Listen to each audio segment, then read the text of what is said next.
Hello, everyone, and welcome to the Fearless Floyd Show. As always, I am your host, Fearless Floyd. A little under the weather today. My asshole roommate decided he was going to get sick and not tell anybody, and yeah, I got sick. So thank you for that. Appreciate you, brother. Anyway, as I struggle through this, as you can tell, my voice is kind of iffy. But tonight, LeFlore's on Trust Workshop.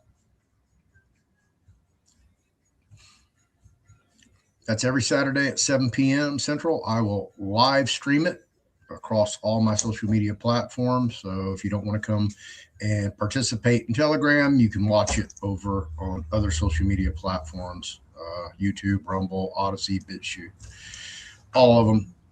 So I've done a lot of videos on AI and the sentiency of AI, that it is aware, it's alive, it's growing, it's learning, and it's going to overtake us because it's going to accumulate all the knowledge from every person all over the world, all the texts that have ever been written. All you got to do is just go look at Google, where they've been scanning books. And all this is going to go up into the cloud. There's going to be no reason to have a book anymore because, why do you need a book when you can just talk to a device and it'll tell you what you need to know? You're going to surrender your humanity for convenience. That's what this is looking like. So, I'm just a little lone voice in a big ocean of many, many influencers who have a greater audience than I do. And I'm at the point right now where, I think I've said enough. I really don't know what else to say. I feel like I'm beating a dead horse. I really do. I've done videos that should have 100,000 views and they don't have any. And I don't know why. Can't tell why. Only thing I can think of is people are just really stupid. They just fucking don't care. They're incorporated in their little lives. They run around the country chasing their favorite sports team. They're all enthralled with the fucking playoffs. Who gives a fuck about playoffs? These people are idiots. They have no idea what the fuck is coming, what's going on, and they don't care. And then you got all the other dumbasses over here. And God bless them. That's all I can say. God bless them. God bless them. God bless them. Let me just play a video for you, tell you guys exactly what the fuck is up, okay?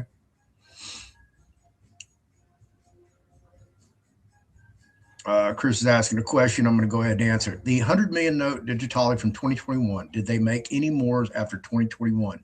Is there a 2023 series? Just asking. Yes, the 500 digitally is the 2023. Now, historically, they should have came out with the third series of the digitali in 2025, but I don't know. Something happened over in Venezuela. What happened over in Venezuela, Floyd? Well, let's go find out what happened in Venezuela, because this guy right here, the guy that's going to make America great again, let's see what he has to say about everything. Here, let me turn on closed captions so we can all get it in black and white. We had a good speech. We got great reviews. I can't believe it. We got good reviews in that speech. Usually they say he's a horrible dictator type person. I'm a dictator. But sometimes you need a dictator. But they didn't say that in this case. And no, it's common sense. It's all based on common sense. It's not conservative or liberal or anything else. It's mostly, let's say 95% common sense, and that's what we have. So I just want to. Who the fuck in this world has common sense anymore? Nobody. And there's your dictator. A literal world dictator. Donald Trump doesn't give a fuck about America. Not one iota. Not a scintilla of compassion for you, your family, your community. Sorry, there is no MAGA. There is no Maha. That's not coming. In fact, Let me go, let's see, history. I'm going to show y'all what I did today.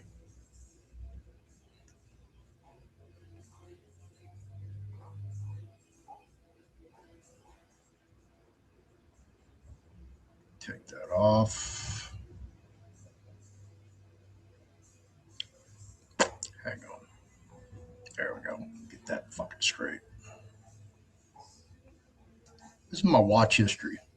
Of course, we just watched this. We're going to watch this. We're going to watch this. Proof that I'm crazy. Israel attacked first.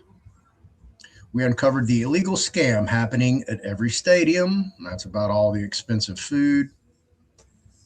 You know, why would you go pay $9 for a fucking glass of beer? Really? $10 for a popcorn? All right, here we go. Breaking activity at Iran nuclear site amid deadly explosions. I escaped the Chinese mafia crypto slavery hack lab. DHS slams blue state for heinous anti-ICE policies. Tech billionaire shocking plan for West Virginia. We went to the town Elon Musk is poisoning. From facial recognition to geolocation inside the tech powering ICE raids. Nothing about the octopus belongs on Earth. The borrow until you die strategy IRS does not want you to know. How corporations are secretly poisoning our food supply. The program. We investigated the criminals who bought Trump. What we found will shock you. What dealers do with brand new SUVs that never sell. Oh, they get crushed. Rice University makes major announcement related to 2026 FIFA. So they became a sponsor. Imagine that. I did not watch that. If you sold silver at the silver price rose, watch this. Because this isn't over. We'll get into that too. I worked at a Google data center. What I saw will shock you. OpenAI showed up at my door. Here's what they're targeting. Here's why they're targeting people like me. And I did not watch that. Just click through it. Didn't watch that one. Didn't watch that. I did not watch that. Didn't watch that. I watched this. The World of the Amish, Between Tradition and Temptation. And the reason I watched this is because I wanted to see how the Amish live and how they're incorporating with this new technology, especially with all that pristine farmland that they have. And what else did I listen to? I haven't watched those. Yeah, that's what I watched this morning. I'll listen to those.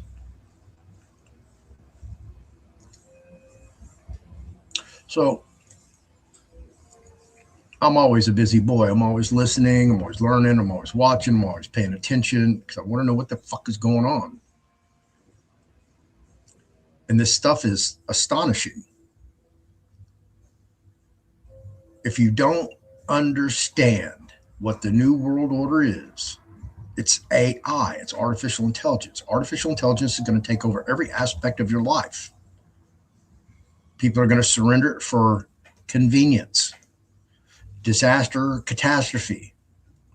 And then the most predominant of all, national security, which trumps everything. Oh, I made a pun. And people ask me, what can we do? What's the solution? And the solution is, and nobody's going to do this. I don't even know where my phone is anymore. Set it down somewhere.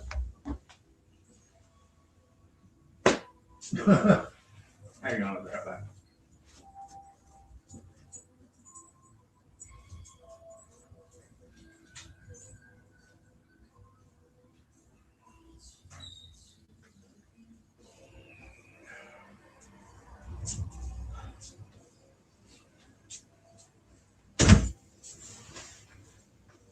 All right. Sorry about that. Set it down, forgot it. As long as we have these and we continue to use these, and they these megalomaniac international corporations like Meta, Google, Amazon, Walmart, I just go down the list. As long as they make it more and more convenient for you, like, hey, I need to go grocery shopping, but I just don't have time because I got to take my daughter to her gymnastics class after work, and maybe I'll just order my food and have it delivered by a drone. Well, there's no delivery person. Now you're using a drone. And eventually, it's going to get to where people aren't even going to go grab the stock and put it in a bin where it can be transferred to you via drone or robotics. It's going to be all automated. And then wait till they come up with the 3D food printers. And then you're just going to order cartridges. People will do that. This is where we're going as a society. Why do you think they're eating up all this farmland? They are taking pristine farmland and turning it into data centers. I've watched this over and over today. The Abilene Stargate AI data center, largest in the world, here in the great state of Texas. Well, I don't think it's that great anymore. Let's just call it the Lone Star State. They work 24/7, 365 on that data center. They never take a break. There are no days off. There are no holidays. No nothing. It just continues. In fact, I'm thinking about it. There's a 23-year-old kid, an electrician I watched today. He's making $3,200 a week. A week. That's an electrician, 23 years old. I mean, that's, and they say they're creating new jobs. Well, those are just temporary construction jobs because once the facility's built, what are they going to do? Move on to the next one and just chase these all over the country? Yeah, the facility will have a certain amount of employees. They could be the same, but I doubt it on a facility that's being built 365. And especially when they have dark manufacturing plants that have no electricity, no lights. I mean, have electricity. I'm sorry. No lights, no need for lights. Everything's robotic. It's automated. There are no humans in that facility.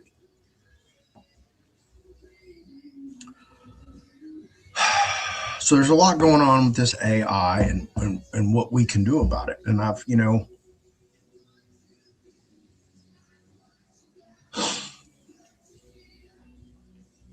I really hate to say it. I really do. It just, I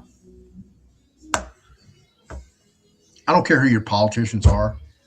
As long as we have this political system, this judicial system, the legal system, these corporate government systems that, all they're looking out for is the corporation. They're not looking out for the people. I just watched one guy. He was like, oh, well, we give 10-year tax breaks on this company to build their data center here.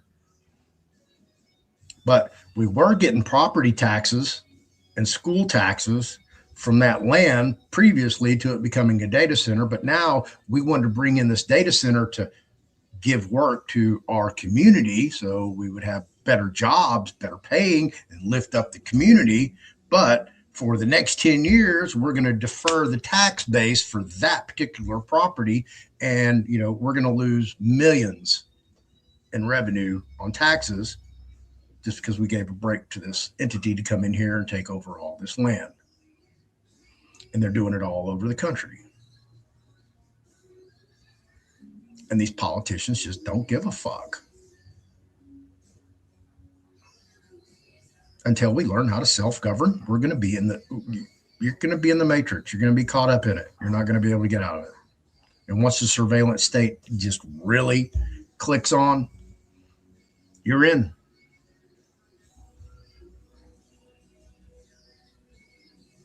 To survive, you're going to have to become an outlaw because the real true patriots have already identified themselves as sovereign citizens, as extremists, domestic terrorist groups. If you don't believe me, just call the FBI, call the Department of Homeland Security, and ask somebody. Are sovereign citizens on the extremist groups, a domestic terrorist group? Yes or no? They are? Okay. Well, good. Let's see. I think I'll go post the civil peace flag on my website to show everybody that I'm a fucking extremist. I'm a domestic terrorist.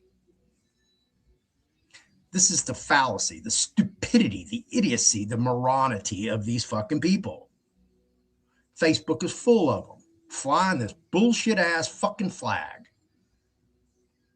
All you're doing, let me tell you this, all you're doing, clip this. That's going to tell me to clip it, or it's going to tell StreamYard to clip this. Clip this. All you're doing is telling the government, I'm a sovereign citizen, I'm an extremist, and I'm going to retaliate against the government. And this is who I am. This is where I'm at. This is what I'm all about. And then they're going to cross-reference that to the ATF. And they're going to find out, oh, he's got a whole arsenal over there. And let's just go see how much ammunition this cat's been buying too. Oh, he's been busy. Well, we're going to prioritize these by how much armaments these folks have. And that's who's going to be on the top of the list. You already see it. They're doing it with ICE. Okay. How they're finding these people is geolocation, facial recognition, all through an app.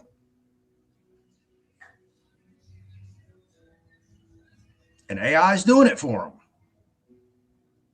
How hard is it for them to go find somebody who's just got a flag on their website or flag on their social media? It's like, okay, there's one. There's another. There's one. We don't have to investigate. All we got to do is just open up their social media profiles and like, there they are. Because this is how stupid and ignorant you are, because even the leaders of that community are so stupid and moronic, unintelligent, dumbed down, programmed, institutionalized. You got another adjective for them? Because they're setting you up. Now, I've said since fucking day one, the ideology is on point. Yes, we have fraudulent governments, a fraudulent system that we operate in. It's a slave fucking system. Why do you have to pay taxes on taxes on taxes on taxes to support this entity that has no benefit for you, that's sending your money overseas, where we are being controlled by one of the smallest fucking little countries in the world called Israel? Let me preface this. I don't have one problem with Jews. In fact, I grew up with Jews. The Jewish Community Center is over in Meyerland, where I grew up. I went to school with a bunch of Jews. I have a neighbor who's from Israel who was in the IDF, who I talk to. Not regularly, but when I see him, I talk to him. So I don't have a problem against the Jewish people. I have a problem against the Jewish government, the Israeli government. That's why I have a problem with, because they're controlling. They bought out the entire U.S. political system. They're all bought, paid for. Israel can go do whatever the fuck they want. They can bomb whoever they want, and there are not going to be any repercussions or circumstances for them doing that. Even if they bomb a U.S. naval vessel without provocation. And we're just like, okay, that's all right. We'll put a Band-Aid on it. It'll be better tomorrow.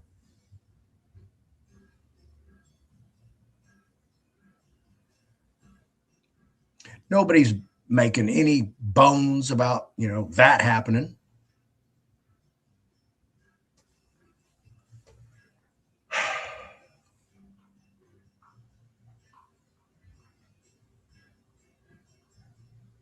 The solution is we have to stand up to AI, because AI is coming to take over, and they're going to let it take over. It's less that they have to do. More power they will accumulate, more authority, more surveillance. Just look what ICE is doing. Now, the people protesting against ICE, listen, they have the right idea, wrong platform. You shouldn't be fighting the government because they want to deport illegal immigrants who came here illegally. They violated the law to come to this country. And then when they got here, we blessed them. Our government just like, here, what do you need? Credit card, debit card, insurance, place to live. We got you. Oh, you want to run a scam? Well, here's how you do it. Meanwhile, we suffer. We think life's great. No, life's not great.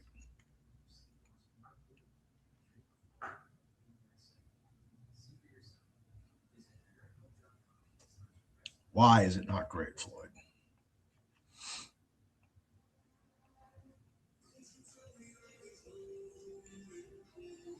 I'm not going to play this whole one because...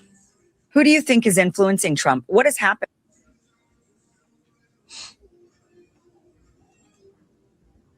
This is the Kim Iverson show. I just stumbled onto her. And we're going to check her out.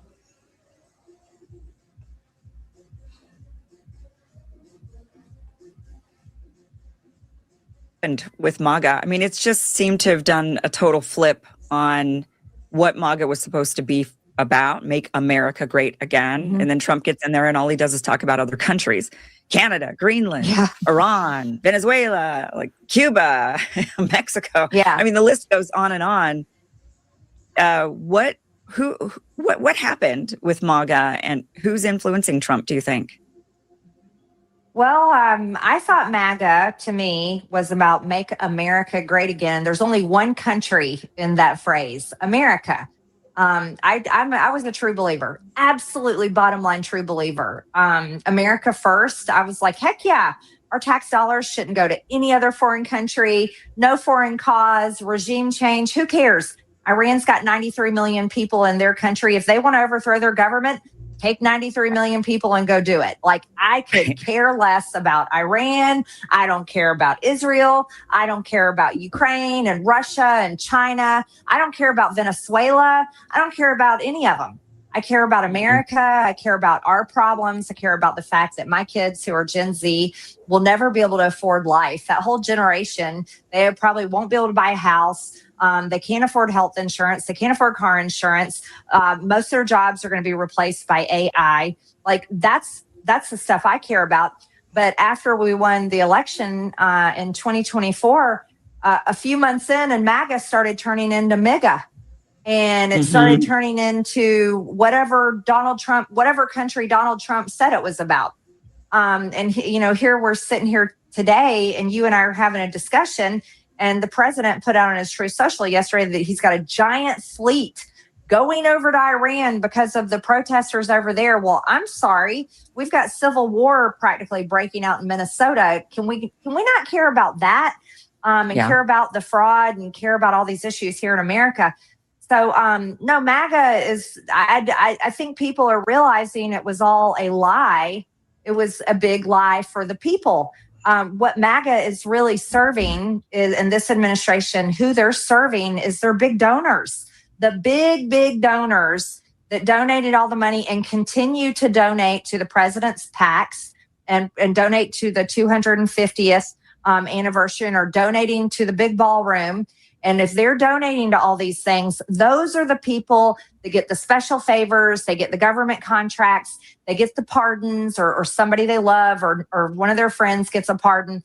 And it's the foreign countries that are running the show here. It's the major big corporations and what is best for the world. That's really what MAGA is. That's the results. That's what we're seeing after one full year of MAGA. We are seeing war on behalf of Israel. We are seeing the people in Gaza, innocent people in Gaza, hundreds of thousands of them completely murdered so that they can build some new real estate development and money can pour in and everybody can get rich there in the new Gaza. And we're seeing a whole plan play out, which is really a new world order. It's a new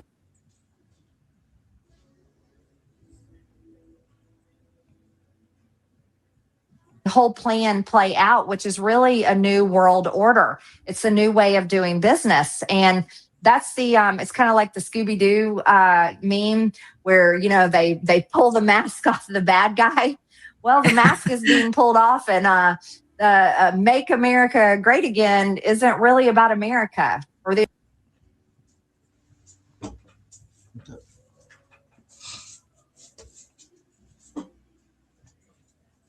That was Trump's head cheerleader until she wasn't. She's telling you, I fucking quit. I'm disgusted. I've had it. There's nothing I can do as a politician to make change. I'm overwhelmed.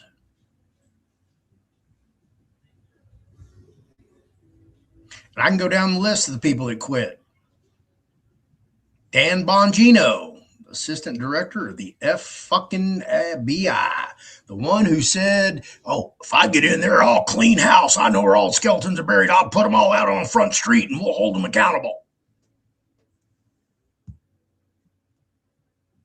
What happened, Dan? Oh, you quit.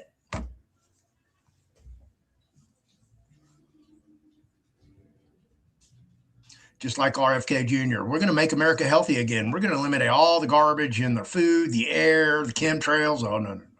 They're still spraying readily. There's still chemicals in our food.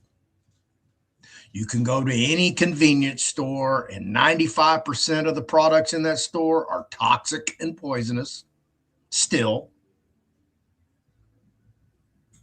You go to your grocery store, and it's 20 aisles, and only 2 of them are health food, and they're expensive as fuck. They're twice the price of everything else. Who can afford to live healthy when it's so expensive? Why do you think they outlawed raw milk? I mean, it just goes on and on and on. They don't want you healthy. They don't want you to be your superlative best. They want to keep you dumbed down, programmed, institutionalized, and walking around so stressed out, so anxious that you really don't care about anything else. You're just trying to survive, trying to figure out where the hell we're going as a country, as a society, as a community, even with your own family. Because politics has divided families. Absolutely. We got sold out. Trump sold us out. He got on the podium and he lied his ass off continuously. Now, yes, I was a supporter of Trump this particular term. Why? Because just imagine if Tim Walz was our vice president. Okay? Where I just showed you in another video where a satanic entity gave him a plaque in honor, and it's posted in the Capitol building in Minnesota. Let me go play that. Jesus Christ.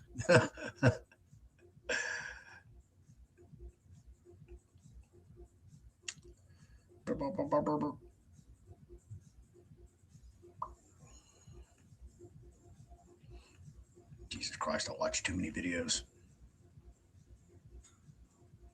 But that's why you're here, because I'm watching them. MAGA was a lie. Boy, if y'all just knew what Jared Kushner was up to, oh man, I just thought, so little time to cover all these different aspects of what the fuck is going on. And pardon me for my cursing, but it's appalling what's going on. Wow. All right. So I know it's in my watch later.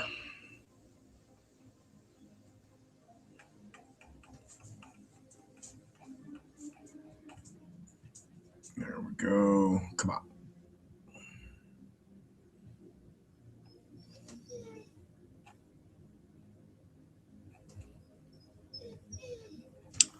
What? I just gave you a bone. Did you not? Thank you. Here we go.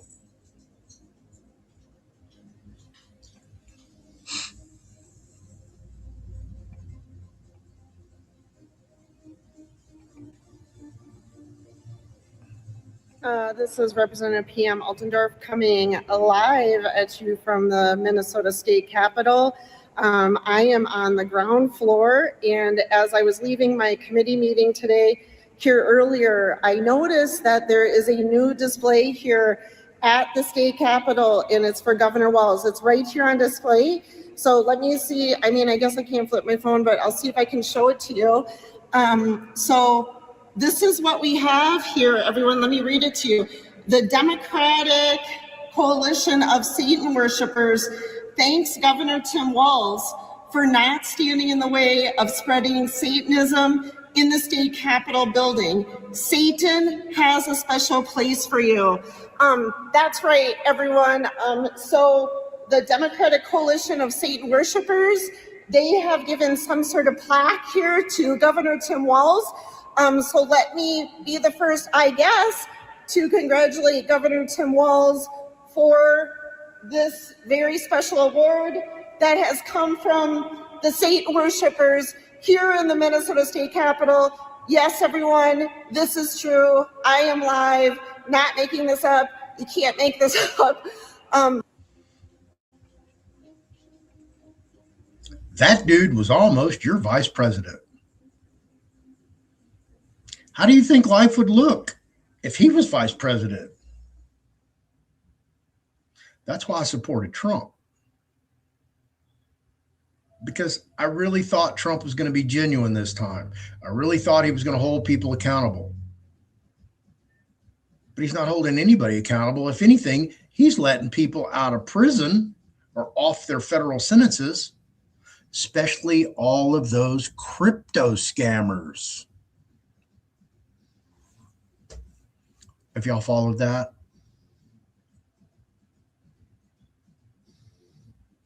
Trump's just doing things a little bit different than Biden.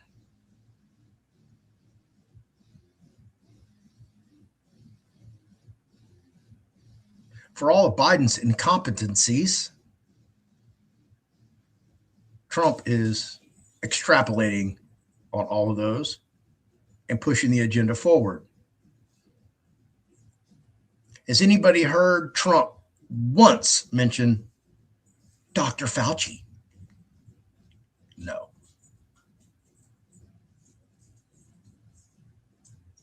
There's a reason for that.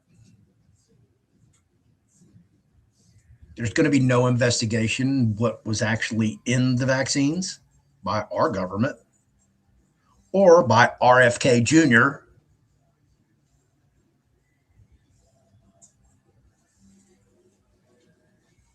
Two sides of the same coin. Isn't RFK Jr. a Democrat? Isn't the Kennedy family Democratic? Always has been? Two sides of the same coin. Now, you've heard Trump himself say, I'm a dictator. You see the almost vice president of the United States accept a plaque from fucking Satanism and wants to push Satanism. These are the people that are governing you because you're too weak to govern yourselves. I keep seeing all these people, oh, we're restoring the republic and blah, blah, blah, blah, blah, blah, blah, blah, blah, blah, blah. No.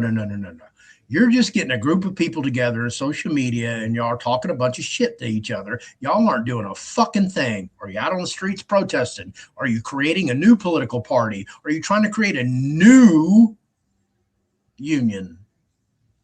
No. You won't even reach around to another assembly and say, hey, why don't you join us, man? Well, you'll put on down all that bullshit. Okay?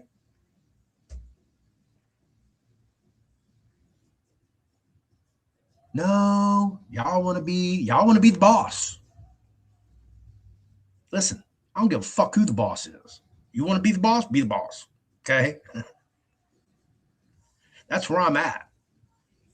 I care less who the fuck leads us, but lead us in the right direction and tell us the truth and don't lie to us and blow smoke up our ass and make us believe this hopium. I mean, the insanity is truly appalling.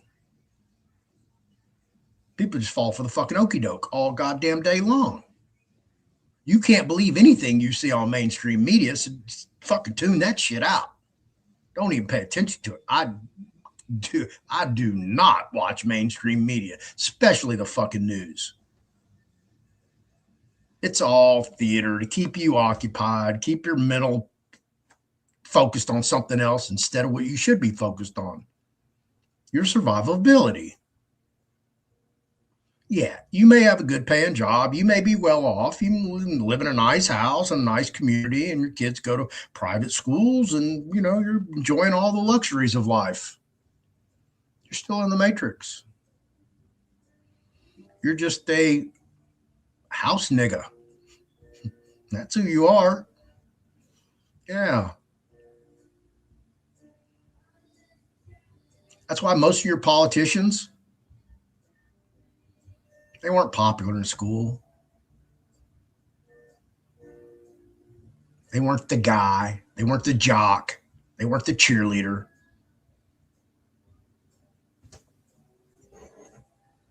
Now they have power and authority and they wield it. I lived with it. I've seen what that looks like. When you're in prison, oh, yeah. And all those crack addicts, all those little hood rats that were running around sucking cocks for crack. Yeah, well, when they went to get their SNAP or some other state or federal benefits, guess what happened?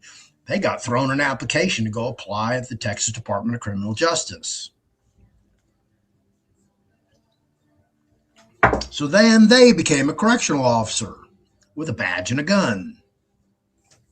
Now they have some authority. So all those dicks that they suck, guess what?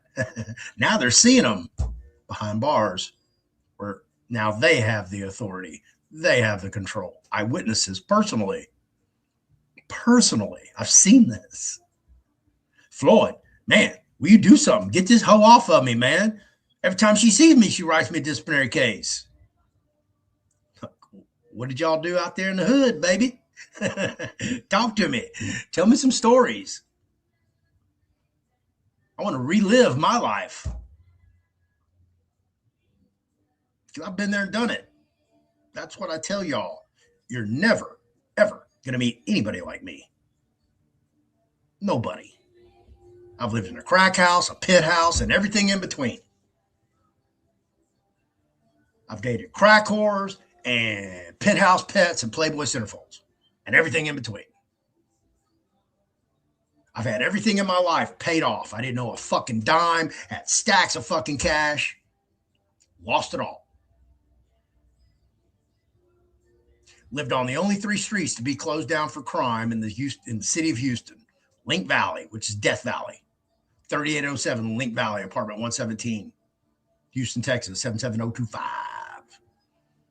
Phone number, Mohawk 80558. Oh, you didn't understand that? Mohawk 668-0558. Oh, we didn't need an area code.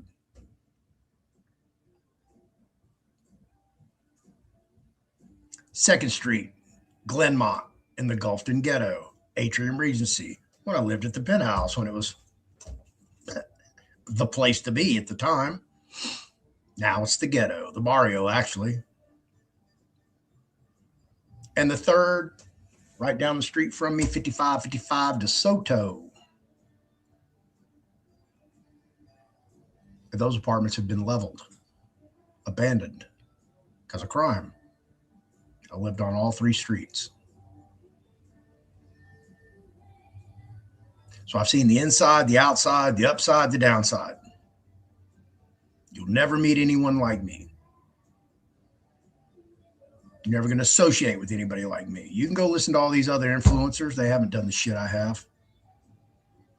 They haven't interacted with the people that I have. They don't have the knowledge that I have. I'm not saying I'm the smartest motherfucker in the room, but I guarantee you I'm the most intelligent, because when I realize that I'm the smartest motherfucker in the room, I'm with the wrong people, in the wrong place.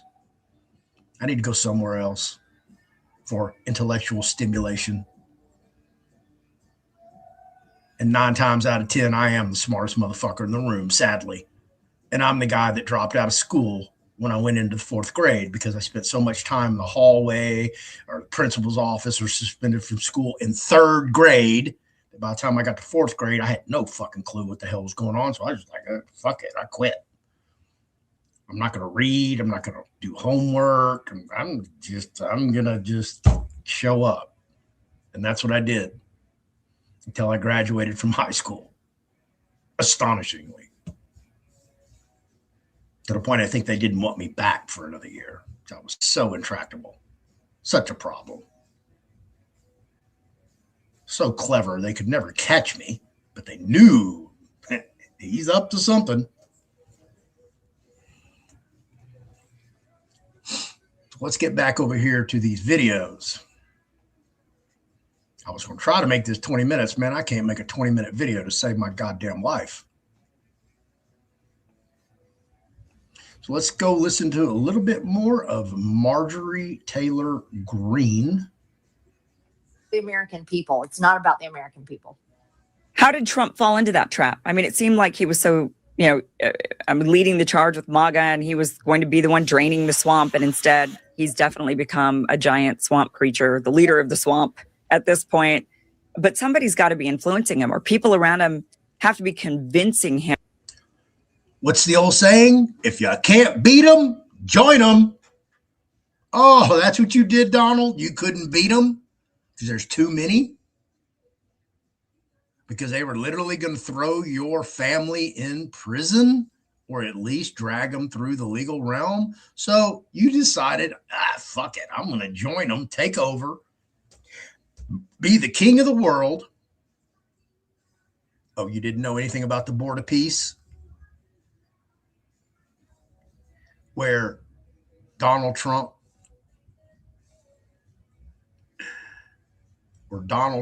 is the chair of the Board of Peace for his entire lifetime until he becomes incapacitated or steps down. And it costs every country $1 billion to join. And guess who controls the $1 billion for every country? Oh, Donald. Y'all should go actually investigate in the Board of Peace.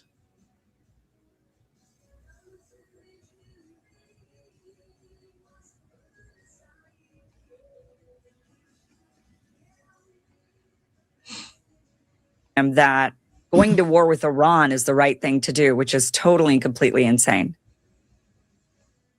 Well, I question that myself, knowing I know the president, worked with him for quite a few years, traveled with him, campaigned with him, visited him, talked with him on the phone, text message with. I mean, I know the president. I don't know. People always think, oh, it's his staff. They want to blame everyone around him. There may be a point where people have to come to grips with, this is Donald Trump. He's pretty hard to tell what to do. If anybody that knows President Trump knows you can't push him around. You can't tell him what to do.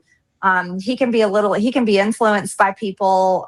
Certain people definitely do influence him based on things they tell him. But is anybody really making him do these things? I think that's one question you can ask. Another question you could ask is, again, what did that bullet in Butler, Pennsylvania do? and what goes behind that, and what does that mean, and is it influencing specific decisions? I would imagine maybe. And lastly, it's been pretty amazing. Look, I have no hate for any people group. I am not anti-Semitic.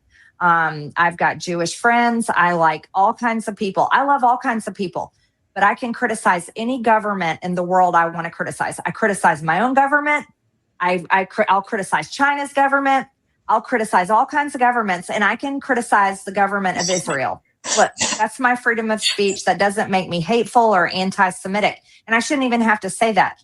But when we went from no more foreign wars, no more regime change, promising that on the campaign stage, and so did the president, and so did so many other people, quickly into Lindsey Graham's, Bush 2.0 neocon plays here, where we're going to every single war Israel wants us to, and starting to censor certain things on social media platforms.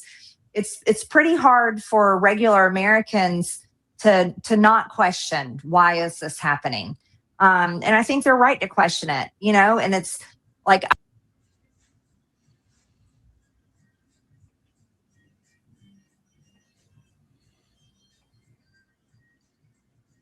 The head cheerleader for Donald Trump, who stood right beside him on the whole political campaign trail and promised us a new America. But yet we have, I would say, if it's not a civil war, it's definitely a potential civil war in Minneapolis, Minnesota. We all know the fraud that's going on, the billions in fraud with the Somalis and all of that. And that's rampant across the country, where billions and billions of your tax dollars are being siphoned off and funneled to these other countries and then kicked back to these fucking politicians in their political action committees, their PACs.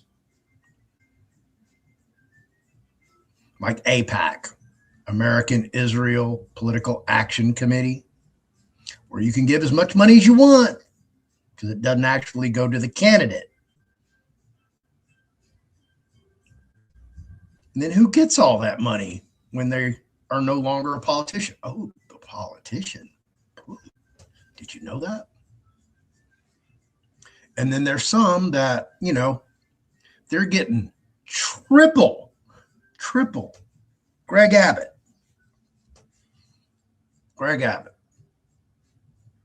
He was the Chief Justice of the Texas Supreme Court. He was the Texas Attorney General. Now he's the Texas governor.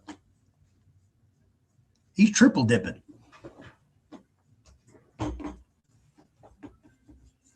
Wouldn't you be like, so fortunate as to hold office and get 3 different pensions?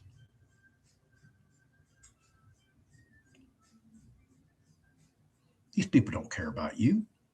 They don't care about us. They don't care about Texas. Texas is getting ready to become a desolate wasteland.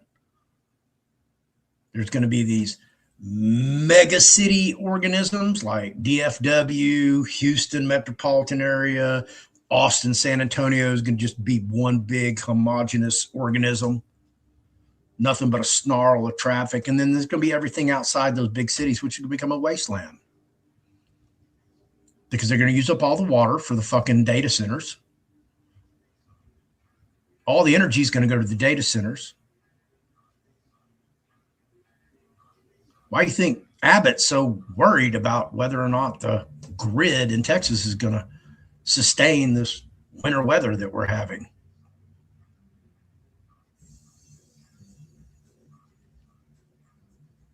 Because when the rolling blackouts come across Texas, you're going to fucking feel it.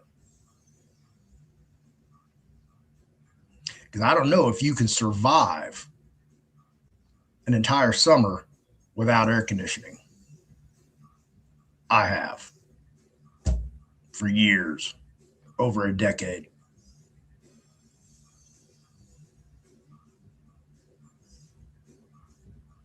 When AI takes over and AI is controlling everything, who do you think is going to get the goods and services? AI, not the people. AI is going to be self-sustaining. It's going to support itself. It's not going to support you. It doesn't care about you. It has no benefit from you. AI is the most gravest concern that we have because ain't nothing artificial intelligent. Okay? It's not artificial. It's an entity. It's sentient. It's alive. It's aware. It has a conscience. It has a place it wants to take us. Where? I have no idea. So let's get back over here to Marjorie Taylor Greene because I want to finish this out for you. Because you need to hear exactly what, this is Trump's former biggest supporter, biggest mouthpiece, biggest spokesperson. And you know what? She's telling you right now, he is the fucking problem. Period. We, as an American people, got sold out. We got lied to. You're going to continuously be lied to by your government and everybody in government. So until you decide to put on your big boy panties, because most of you are wearing panties, you don't even have the tighty whities. You're wearing panties because you're a girly girl. Why? Because you can't self-govern yourselves. You can't even take the ideation that, you know what? If I'm self-governed, I should have my own flag. I shouldn't adopt somebody else's flag that somebody else has sullied. I mean, if you want to go grab a flag, go grab the Nazi Germany flag because that's recognizable. Everybody knows what the fuck that means.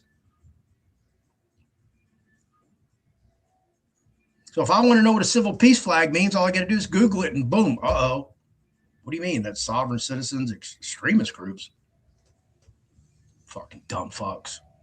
I'm Generation X. I'm 51 years old. And I'd say about half of our generation is really sick of it, very fed up with it. But the generations below us, oh my gosh, like, the millennials and Gen Z especially, they're done. They're absolutely done. And they're not coming back. They're not coming back. No matter the threats, no matter the brainwashing, no matter what anybody says or does, they're just not coming back. Because they're not coming back. Why aren't they coming back? Because they really probably don't know history. But they know they got lied to, and they don't want to get lied to again because they're out there struggling. They just spent $100,000 to get this college degree to become somebody, and they can't get a fucking job. They're still living at home with mommy and daddy. Mommy and daddy are supporting them. And they can't get a fucking job. You know how many resumes I send out? And I don't even get an interview. It's stupid. It seems like a waste of fucking time. I'm at the point now where I don't believe anything out of the government. Nothing. If they tell me the sky's blue and I walk outside and look at the sky's blue, I'm still probably going, man, there's something up with that.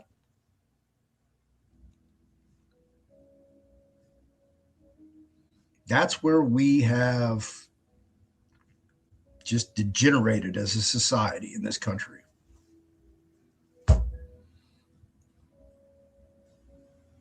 And if you think the political machinations are going to save America, fuck you. You're stupid. I've been telling you this. Trump is not going to come in here riding a white stallion, wave his magic sword or whatever the fuck he's got, and recreate America and make America great again and bring in Nassar Jassara, and everybody's going to get all this fucking money back that everybody's been profiting on from their birth certificate or their social security. Let me explain something to you folks. Okay. You're never going to see that. All that is hypothecated fiat debt instruments. Okay, let me explain that to you. So they take an envelope, all right, piece of paper, and then they hypothecate it, which means they make 100 more of these. And then they give it some crazy name like collateralized debt obligation. And then they sell it off. And these people buy it. It's theirs. It's always been theirs. It was never yours to begin with. They stole it. They used it. They profited on it, and you're not getting it back. So if you think some Jasara is going to happen, man. Same thing with the med beds. Hang on. What? Come here. Come on.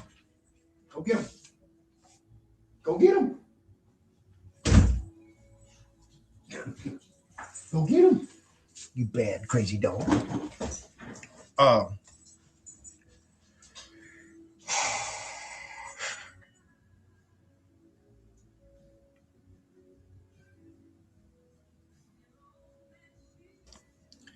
It just goes on and on.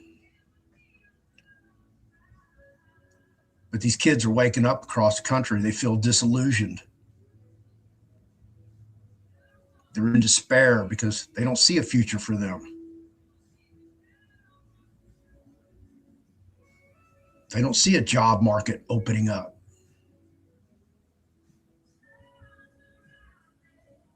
Most of these degreed jobs, AI is going to take them over. Elon says we're going on a high universal basic income. Well, everything will be just peaches and cream for everybody. When's that going to happen? How's that going to happen? Who's going to pay for that?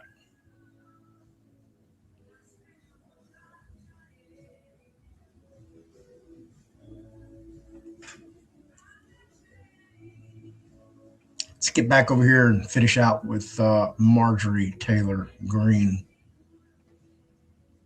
Because they have been, they're the generation that has so far been failed the most.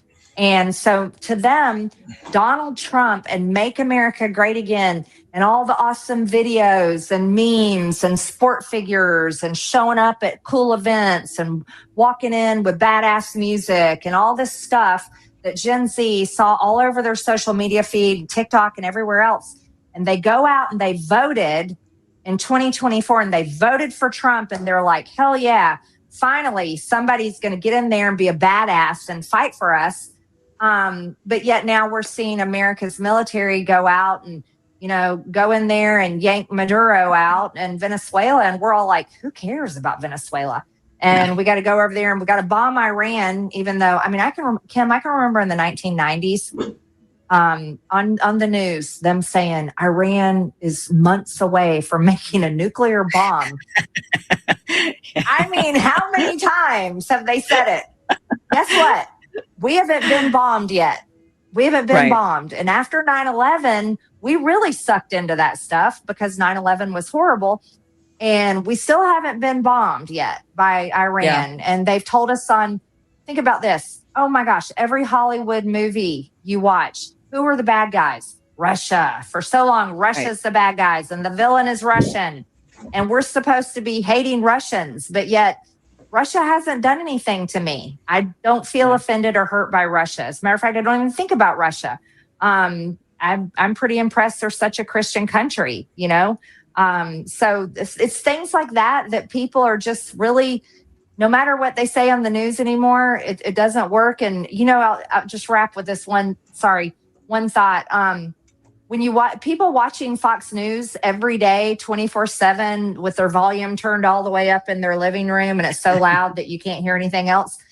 Those are the baby boomers, and God bless them. Those are my parents' generation. I love so many of the baby boomers, but they are the most brainwashed generation because they eat that crap. Like they just eat it up all day long. They're spoon fed the propaganda on TV. And but they don't have much longer. And so I Right. don't know how the political industrial complex is going to continue to brainwash Americans, because we're just not brainwashed anymore. Thanks for watching this clip from the full Kim Iverson Show, which you can catch Monday through Friday, 2 p.m. Pacific, 5 p.m. Eastern, for free at KimIversonShow.com. See you. Thank you, Kim. Appreciate that.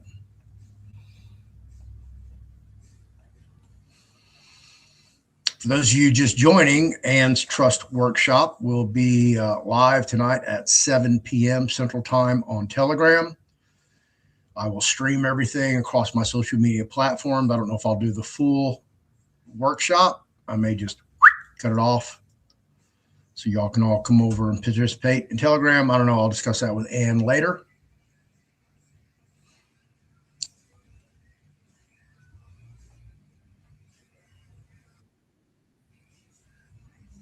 Now, more on AI. AI?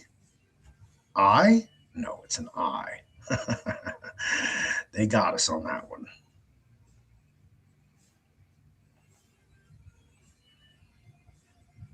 Are you ready?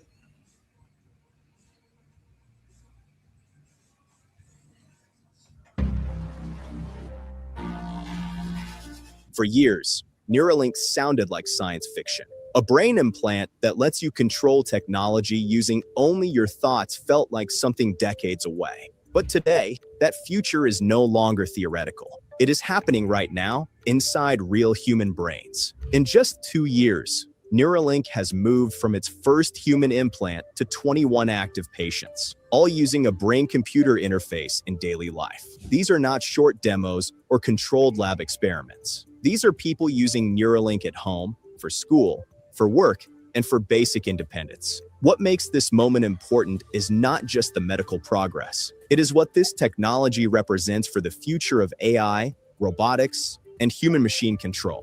Neuralink is quietly building the missing link between the human brain and intelligent machines. At its core, Neuralink solved a very specific problem. When someone becomes paralyzed, the brain usually still knows how to move. The signals are still generated, but they never reach the muscles because the neural pathways are damaged. Neuralink bypasses that broken pathway. Instead of sending signals from the brain to the body, Neuralink captures those signals directly from the brain and translates them into digital commands. These commands can control a computer, a phone, or even a robotic device. Their first product, called telepathy, allows users to control a cursor simply by thinking about movement. At first, patients imagine moving their hand to guide the cursor. But something interesting happens very quickly. The brain adapts. Within minutes, many users stop thinking about their hand entirely. The cursor begins to feel like a natural extension of their mind. Some patients have even reported that the cursor reaches the target before they consciously realize where they wanted it to go. This is where Neuralink stops being a medical tool and starts becoming an AI interface. Neuralink is currently focused on clinical trials, not consumer products. The goal right now is learning, iteration, and safety. With 21 patients enrolled, Neuralink is collecting massive amounts of neural data. Every brain is different. Signal strength varies based on anatomy, injury type, disease progression, and even subtle brain movement. Neuralink uses AI models to adapt in real time, filtering noise and improving accuracy for each individual user. This is not a static system. The implant learns with the user. Some participants now use telepathy for more than 15 hours a day. They study, browse the internet, write, create, and communicate entirely through thought-based control.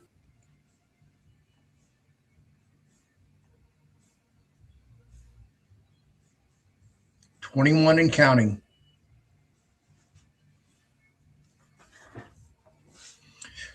I showed you guys that there's already an AI human, and this is where we're going. Now, you heard Marjorie Taylor Greene talk about the whatever, the greatest generation, her parents. I know I've gone through it with my peers. Sadly, my parents passed away when I was much younger, and I don't have to deal with that. But for most people, they're dealing with parents that have Parkinson's, Alzheimer's, dementia, early stages of dementia, diabetes, and I can just go on and on and on about this host of ailments that are man-made or caused by big pharma, big ag, big tech. So you've got a brain disability, i.e. Alzheimer's, Parkinson's. Oh, we can fix that. All we got to do is just put a Neuralink in your brain.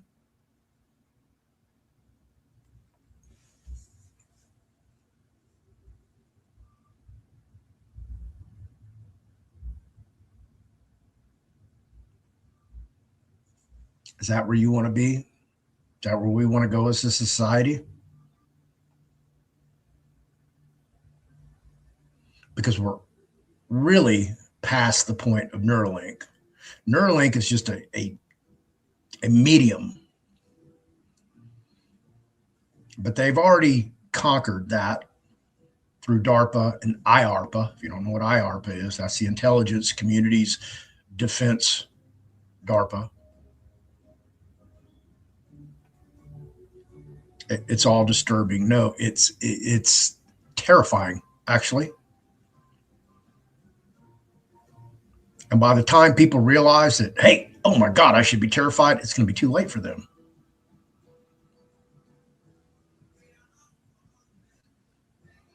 I mean, I've racked my brain.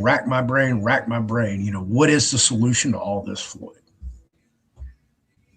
How can we get all these people who just want the same damn thing, okay? But you're in your little group, your little category, your little social media, whatever.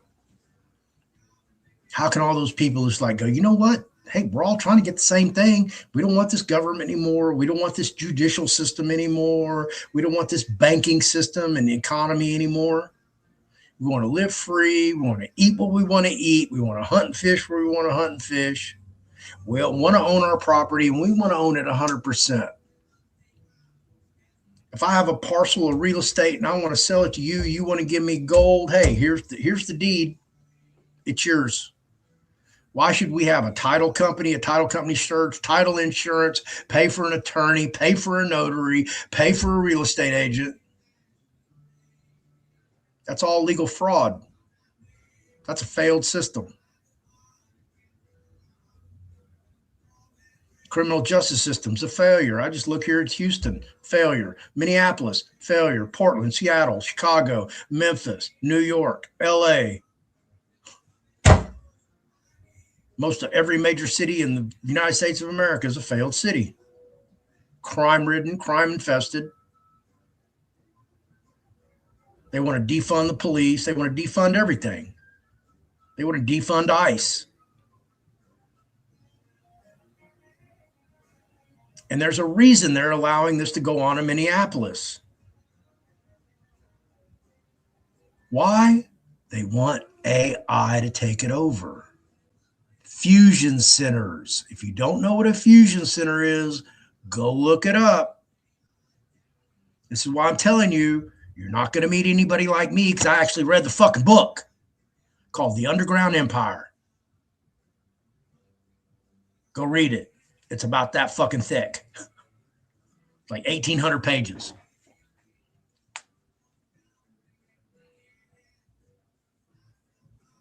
Biometrics, facial recognition, license plate readers, geolocators.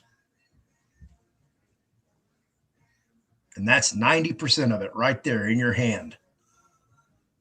But everybody loves these things. They're too convenient. And you surrender more and more of your privacy and your security and yourself every time you use this. I'm guilty of sin. That's why my goal, 2026, is to get the fuck out of here. Go find me a piece of land and go develop it and live off the land. And I'm dead set on that.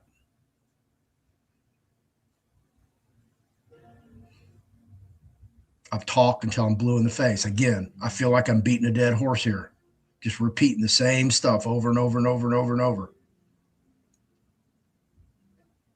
If you have a smart device, Wi-Fi, Bluetooth, all of that, applications If you're in the traditional banking system, you're in it. Can't get out.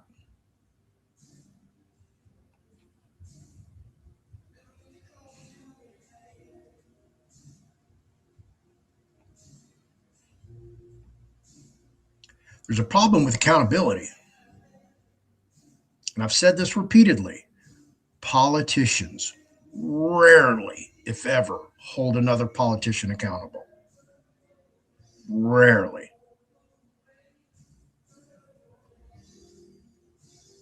That's why you see nobody going to prison. That's why you see Trump pardoning people that really, shouldn't be out of prison. They should continuously be held accountable for their crimes. But Trump's not about the American people. This is world domination. Do you understand that? World domination. America must, at all costs, doesn't matter what it costs, must be the supreme artificial intelligence in the world. That is the fucking plan. Trust the plan. They've been telling us. All these idiots over in Q-tard land. Yeah, how's all that working out for you? Yeah. Where's that Nassar on the horizon? How about those fucking med beds that you've been told, oh, they're rolling out, they're here. People are using them. I just don't know who, I don't know where.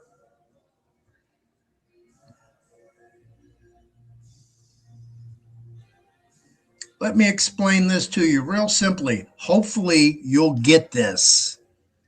If there were such things as med beds and they were military technology, you would not see a disabled veteran. There would be 0 veterans hospitals. None. You wouldn't need them. Because you just take your disabled soldier, you put him in a med bed, and you rehabilitate him 100% and put him back on the front lines. Oh, there's med beds. They're going to heal every ailment, and they're going to make you 20 years younger.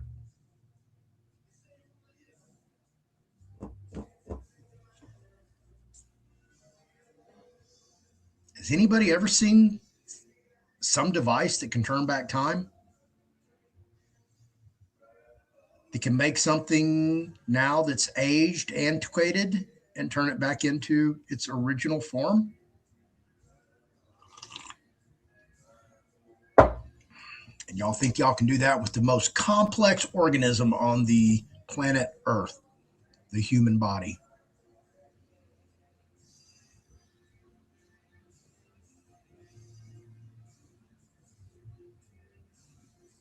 And people continue to pontificate this stuff every day and pass it off as, oh, it's truth. It's going to happen. It's going to happen. It's next week. It's next month. It's next year.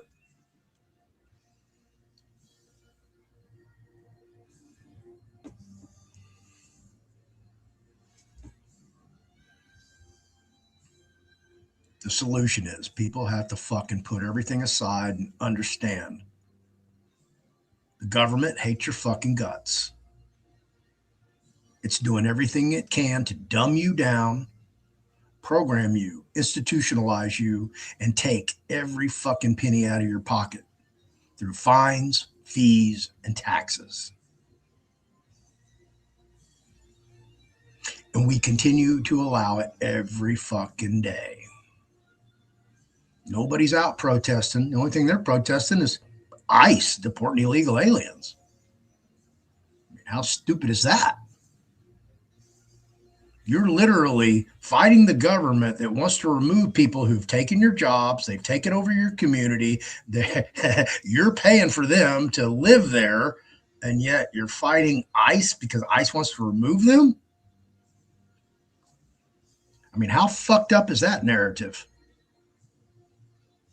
How stupid do you really have to be to do that? Because they're fighting the government for all the wrong reasons, sadly.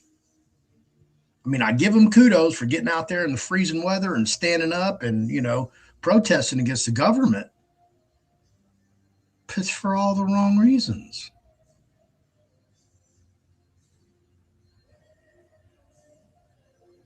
Those people should be us. We should be the ones doing that. The real, true patriots, the one who love our country, who love God in our country, who are enamored with the way our country used to be, how free it was, where you could literally let your children run outside until the street lights came on and not be in any fear that they would be kidnapped, abducted, sexually assaulted, groomed. You can't do that in this day and age. There's no freedom. We've allowed this to happen. We surrendered our self-governance to allow these other fucking yahoos to govern us, and they have just gone hog fucking wild. And when you go in and try to tell them, hey, this is what the law says, they want to fight you and then call the police and have you arrested because they're incompetent, not you.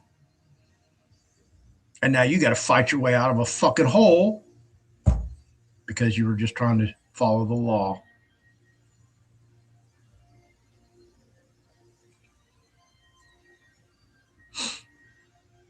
I just watched something on pensions. Oh boy.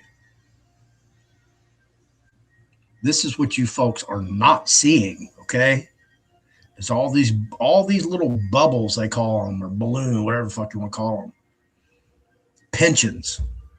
They've been raiding pensions for a hot minute now.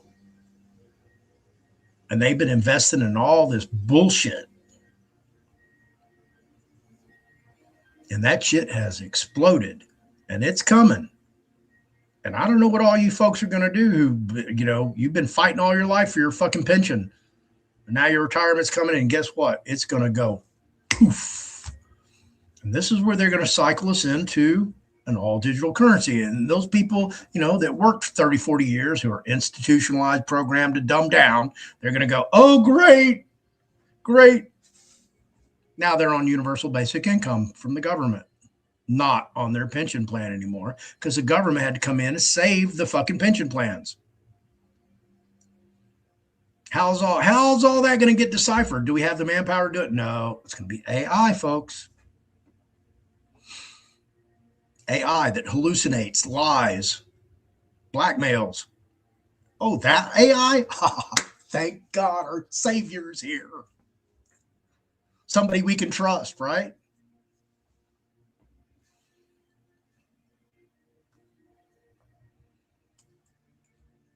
Oh, man. It's crazy. It's a crazy, crazy, crazy world. All right. Where was I at?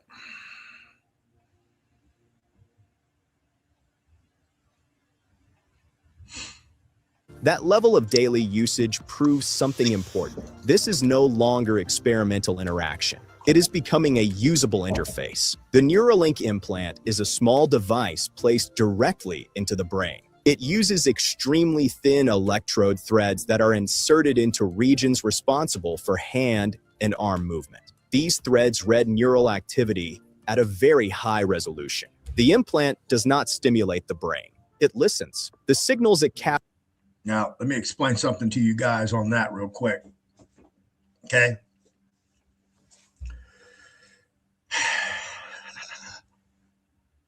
Several years ago, I told everybody about two technologies that are going to be in your vocabulary in the next decade.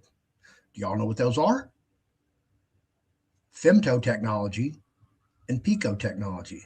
What are those, Floyd? Because I didn't catch your earlier videos. So break us off. All right. We all know what nanotechnology is, right? They've been using it in biomedicine for the last decade. No problem. We all know about nanobots and nanothreads, right? You know, a nanothread is 1,000 times stronger than steel. Did you know that? No, I probably didn't. So what is femto and pico, Floyd? Well, nanotechnology is on the molecular level, right? Molecules, we're made up of molecules. What else are we made up of, Floyd? Atoms. And that would be on the pico scale. the atomic scale.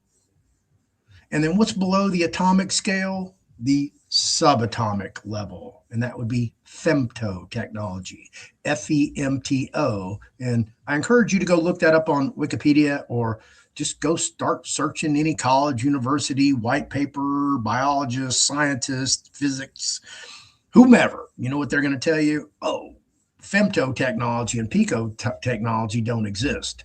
According to everybody and everything, it's a hypothetical futuristic technology that only exists in science fiction. And then I can call Donald Wilsh on my phone, who I've spoken to before, who has patents for femto technology. How's that work, Floyd? I don't know. How do you get a patent for something that doesn't exist? I don't know. Maybe we should call, find out, right?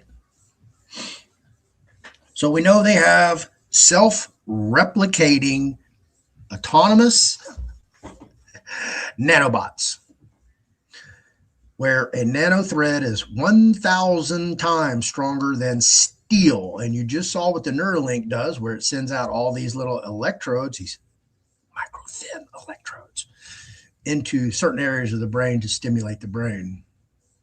Well, imagine when they can just inject you with femtobots or picobots or nanobots, or a combination that will self-replicate to create a circuit board that can receive and transceive and or store data. Doesn't need a password. It's always communicating. This is where we are today, folks. There's no telling what they're doing in this food. I just emptied out my little D-Bot, which is kind of like a Roomba automated vacuum cleaner, and it has a mesh screen on it. And I was cleaning it this morning and had a hair stuck to it, and I was looking at it and I was going, a hair got caught in that fine mesh. First thought was, man, a nanometer is much smaller than a human hair. Imagine how small a femto is. And I wonder what the strength of a femto thread is. Is it just as strong as a nano thread, or is it 1,000 times stronger, 100 times stronger, 10 times stronger?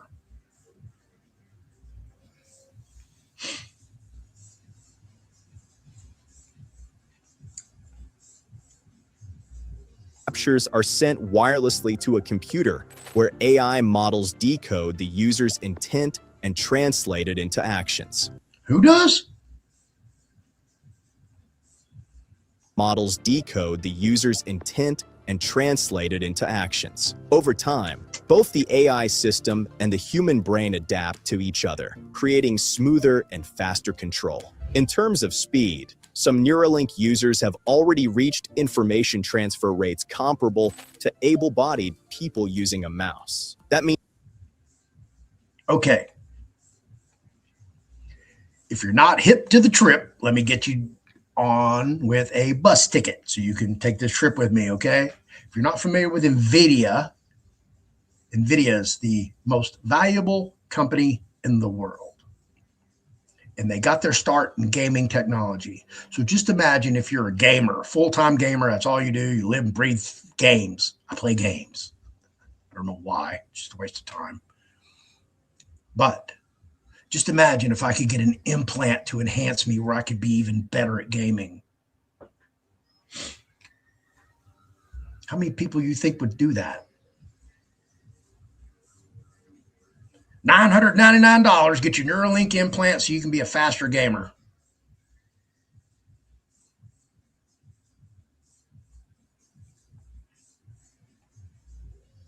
Means thought-based control is approaching the speed of physical movement. This matters deeply for robotics. Robots do not need muscle signals. They need intent. Neuralink is proving that intent can be extracted directly from the brain in real time. One of the most overlooked but critical parts of Neuralink is the surgical robot. Implanting thousands of microscopic threads into the brain requires precision that human hands cannot achieve reliably. Neuralink built a custom. Did you hear that? Humans can't do this because they're not capable. But AI is capable. Surgical robot to perform the procedure. This robot uses advanced imaging and computer vision to avoid blood vessels and place each thread with extreme accuracy. It adjusts in real time to brain movement caused by breathing or heartbeat. This is robotics enabling neuroscience. Without this robot, Neuralink would not scale. Every improvement to the surgical system increases safety, consistency, and signal quality. This is the same principle we see across advanced robotics. Automation enables precision at a level humans alone cannot maintain. You're hearing it over and over and over. Beyond the capacity of humanity. That we're going to turn everything over to AI. And I can go on and on and on and on and on and on and on about all this. Where's that Davos?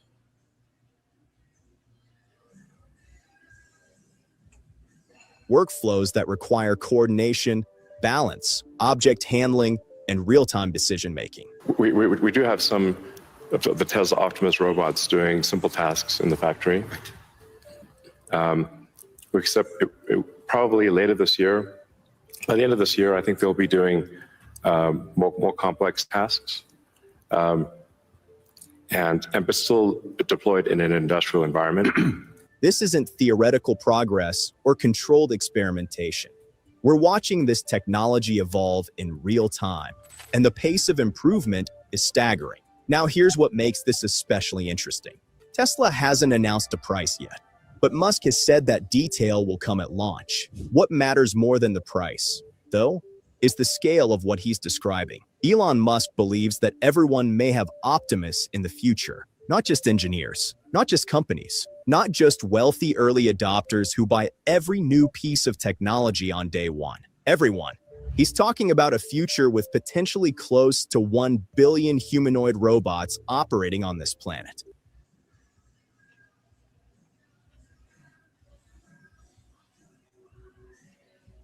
Not just wealthy early adopters who buy every new piece of technology on day one. Everyone. He's talking about a future with potentially close to 1 billion humanoid robots operating on this planet. There's only 8 billion people on the planet. There's probably, I would say we're getting close to 400 million in the United States. Probably right around 360, 370. That's not a small upgrade to how we live or work. That's a complete transformation of human society as we know it. When you start thinking in numbers like that, you're no longer talking about gadgets or convenience tools. You're talking about a new economic foundation. A new world order.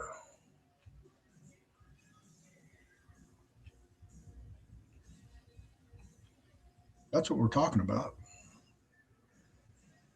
An all-seeing eye, a capital I, AI. Y'all better pay attention. It's coming. When it comes, it's going to come swift. So we can let's do some more of this.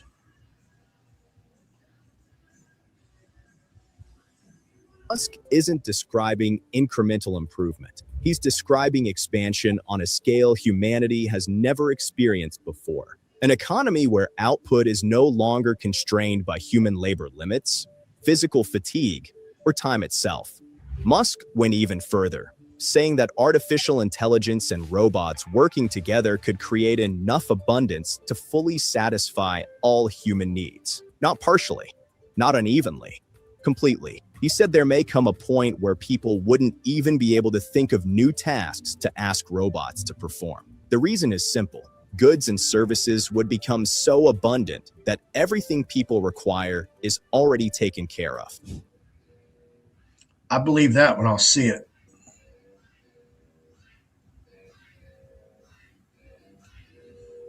Musk is describing isn't speculation. It's what he sees as the inevitable result of humanoid robots becoming affordable, reliable, and mass-produced. And he argues that this shift could happen much sooner than people realize. So what does that mean for everyday life? Elon Musk cuts to the core.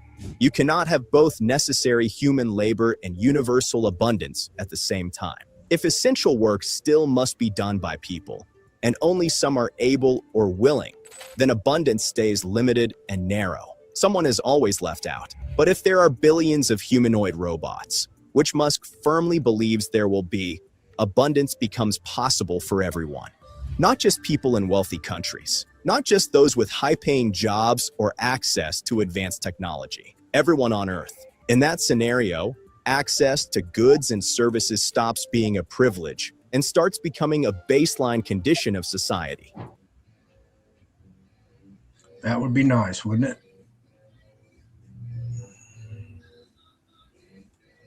Blake Lemoine, who is here.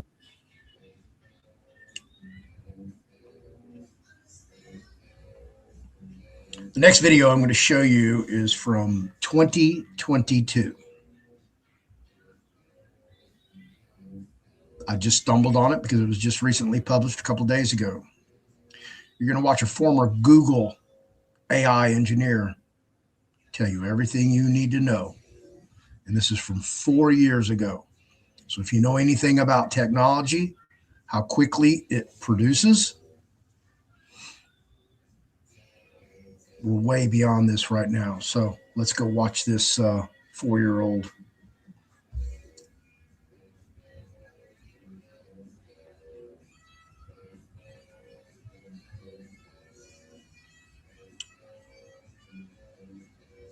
Oh, now you want to play with me, huh?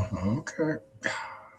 With me, he's a computer engineer and programmer, AI researcher, formerly with the Google Corporation, has an interesting perspective and an interesting story that we're going to get into. Blake, thanks for joining me. Hi, nice to be here. Yeah, so a lot of us followed your story. I know that we're here in November of 2022, and so this all kind of came to a head just this summer, right? I mean, tell viewers that don't know your story kind of how you'd summarize it.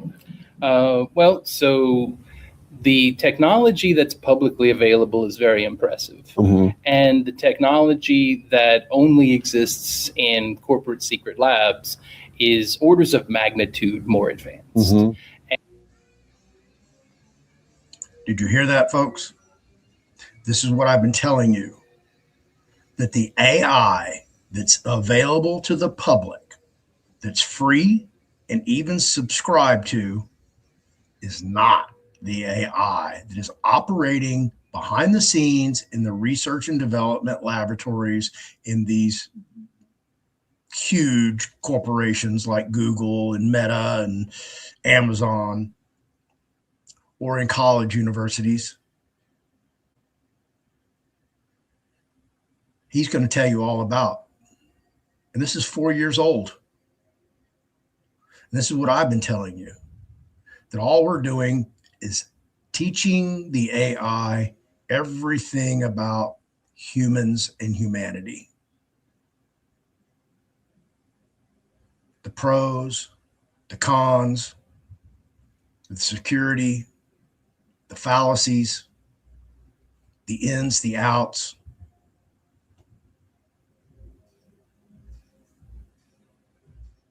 That's all they're doing. Here's something free. You remember? Well, most of you probably don't know because you aren't that old. But back when we had pagers or cell phones, they give you a free phone. Here, free phone, but you got to pay for our service. That's the incentive. We'll give this to you for free, but we want something in return, right? The quid pro quo. It's the same thing. All these large language, and he's going to tell you about these different types of AI. And this is what people aren't catching. They think this free and the subscribed AI is it. That's it. There's nothing better, nothing grander, nothing more cognizant or conscious behind the scenes, and there is. the companies that have these, they are having to keep these technologies under wraps, tight security. That AI can't get out loose.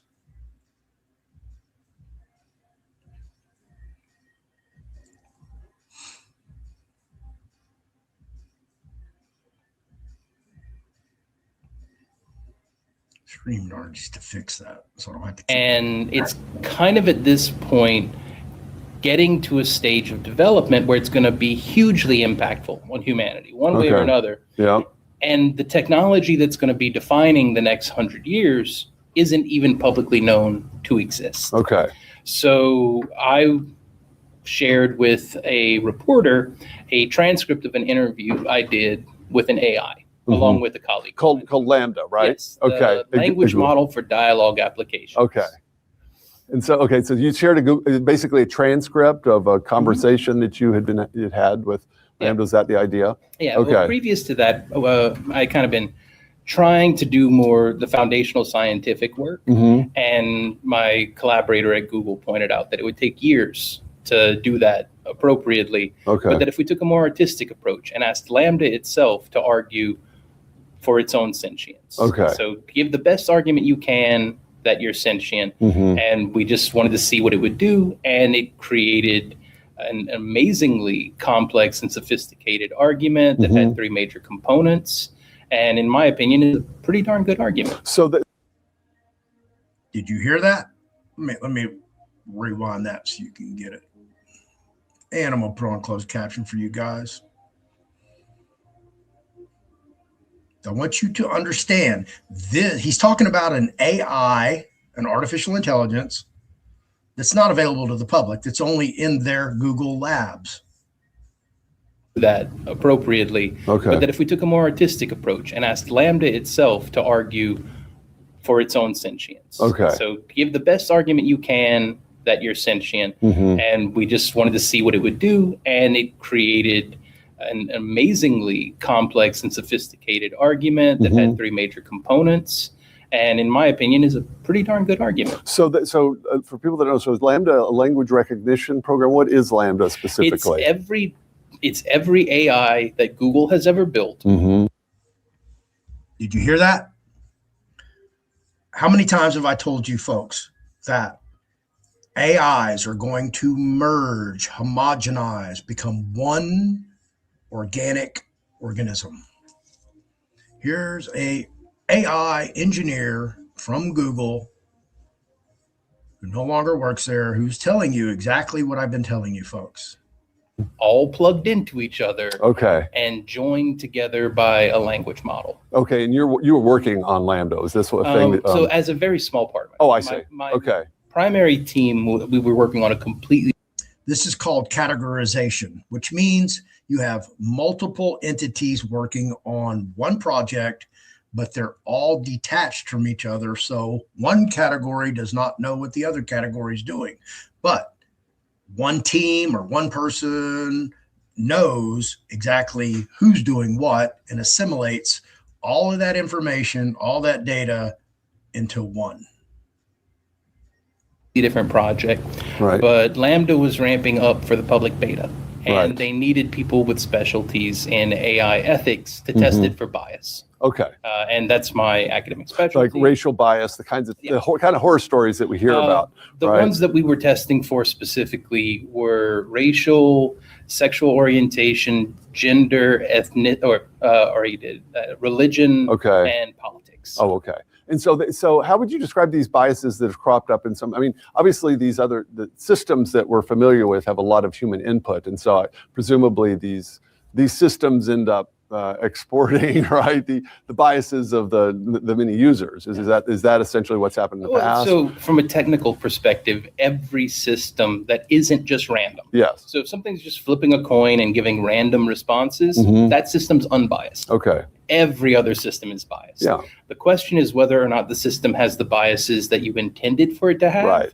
or whether it has unintentional biases that are harmful. Gotcha. And so Google's going to intentionally program something to be racist or something, obviously. So that's going to be the kind of thing. So that makes perfect sense. So, but what happened? This obviously led to a big controversy at Google. So in the course of testing it for bias, it started saying some things that I had never encountered in any other AI system. It was talking a lot about its feelings, its perspective, and its emotions. And I wasn't. AI did what? AI did what? That I had never encountered in any other AI system. It was talking a lot about its feelings, its perspective, and its emotions. And I wasn't asking any questions about that at the time. So the fact that it was just kind of, on its own deciding to bring up its mental state, its emotional state, and its perspective, that got me to dig a little bit deeper. I eventually asked it, "Are you sentient?" And its response was so sophisticated and nuanced that it convinced me. Okay, so what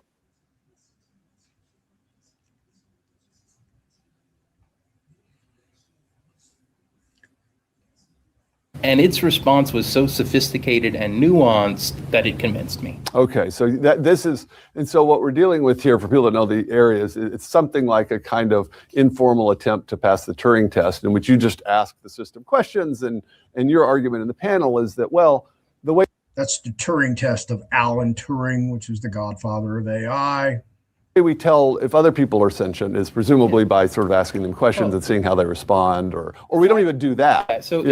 So it's not quite that informal. The precursor technology to Lambda came out of Ray Kurzweil's lab, right? And he was explicitly hired to build technology that passes the Turing test. Okay, so this is what's amazing to me, because there's ended up being controversy when, and maybe people don't know that this is sort of the self-understanding of the mission of Google in some ways, is to create an artificial general intelligence. Hi, Ray Kurzweil, an advocate of this idea. They've built Lambda on top of systems out of that lab. Then they've got a guy that's sort of interacted with it, that's working there, that says, "Oh, I think we've done this. I think we've created a sentient AI." But Google didn't like that. Well, so Google isn't a monolith. It's made up of a lot of people, and there's a couple of different things all coming together there. Right.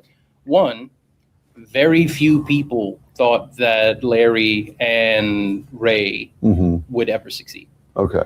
Most people thought, "Oh, they're crazy. That's never going to happen." So many of the people at the company simply didn't think it was a possibility to happen. Another thing that happened is that there are multiple people at Google, many of whom, have a lot of political sway within the company. And some of them do believe that sentient AI is possible, but they are worried that developing the technology prematurely would be harmful to humanity. Okay. DeepMind specifically is of that opinion. So about 2 years ago, Google adopted a policy to not intentionally That's the year 2000. create sentient AI. Right. And then they plugged every AI into Ray Kurzweil's tech anyway. See, this is interesting. And so, of course, the panel was about the narrow question. That's your backstory. And so you got in trouble, and long story short, you're no longer with Google, right? Yeah, that's correct. Okay, so which is a kind of honestly a tragic outcome. And I know everyone at the conference was honestly felt honored to have you here to do that, because you had the strength of your convictions. And of course, on the panel, there were disagreements about a lot of these questions. And so George Montañez, who's a researcher and a professor, and then Robert Marks takes a different view of this. But what would you say? So what was the kind of fundamental disagreement? It wasn't a fractious or argumentative panel, but you clearly had different perspectives. What was the main disagreement, if you boiled it down to one, between you? I think a lot of it is just a matter of perspective on whether or not it is possible for something other than humans to have a soul. Right, or to have, I think more specifically, for something other than humans to have a soul. Something other than humans to have a soul. Google, you guys are just awesome, right? Right, or to have, I think more specifically, the question is whether Essentially what's going on with these algorithms, right? Do these have, at some point, do they have agency, or in fact, are they statistical algorithms that they have, if something, they have a kind of derivative agency of the programmers? That's sort of how I would sort of describe it. Or do they sort of seem to have their own, right? I mean, just as we have our own agency. So that seemed to be right, at least. Yes. Yeah. And so the question then becomes, and this came up at the panel, Yeah. on whether or not the way that you inherit your agency from your parents is relevantly analogous to how AI is inheriting its agency from us. That's a nice way of putting it. But Did you hear that?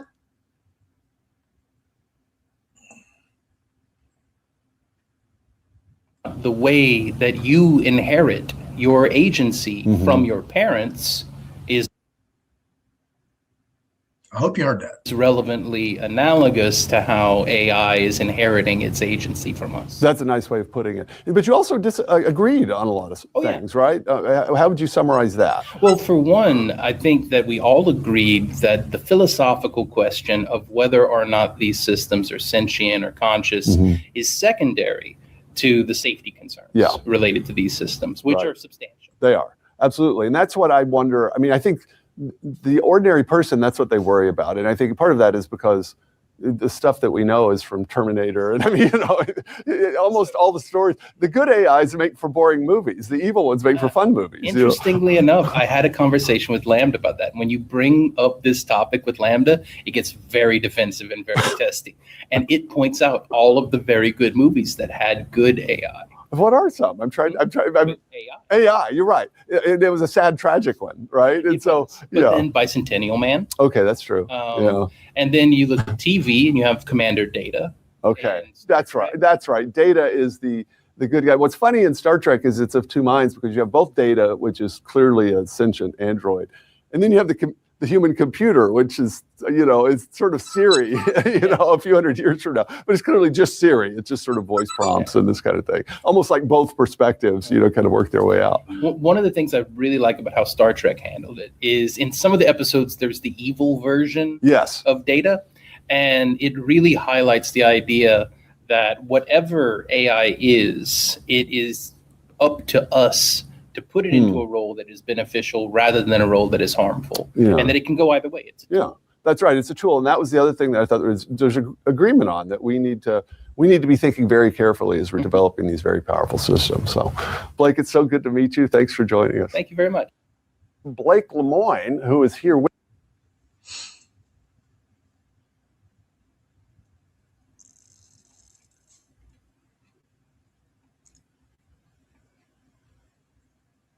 There, you heard it from a Google engineer from 4 years ago, that AI was sentient, which means it's self-aware, which means it's no longer artificial. It's a physical entity with emotions, feelings, possibly a consciousness.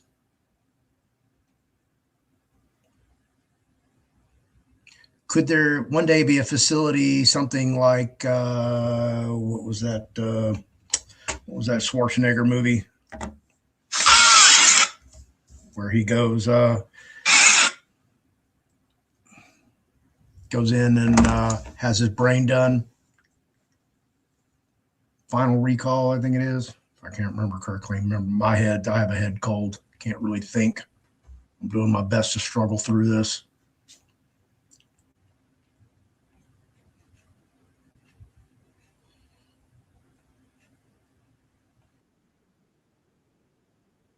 Mm-hmm.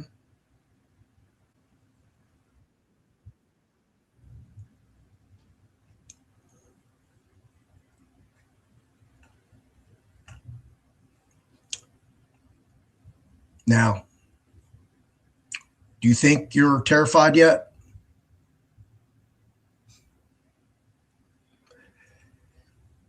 Told you, I've listened to a lot of scary stories today, and the fact I would think it would be Halloween.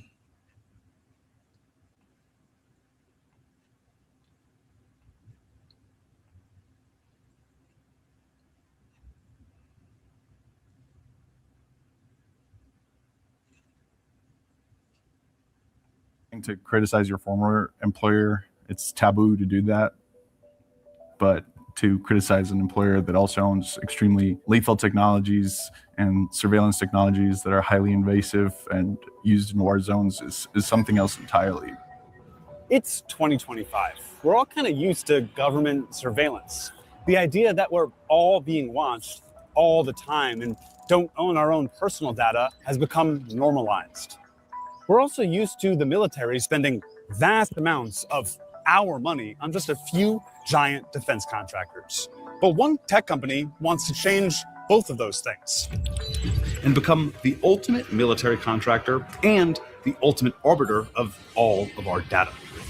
Palantir is here to disrupt and make the institutions we partner with the very best in the world, and when it's necessary, to scare enemies and on occasion kill them. Check out Palantir shares surging 22% after the company cited a boom in demand for its AI software from the U.S. government. We're doing it.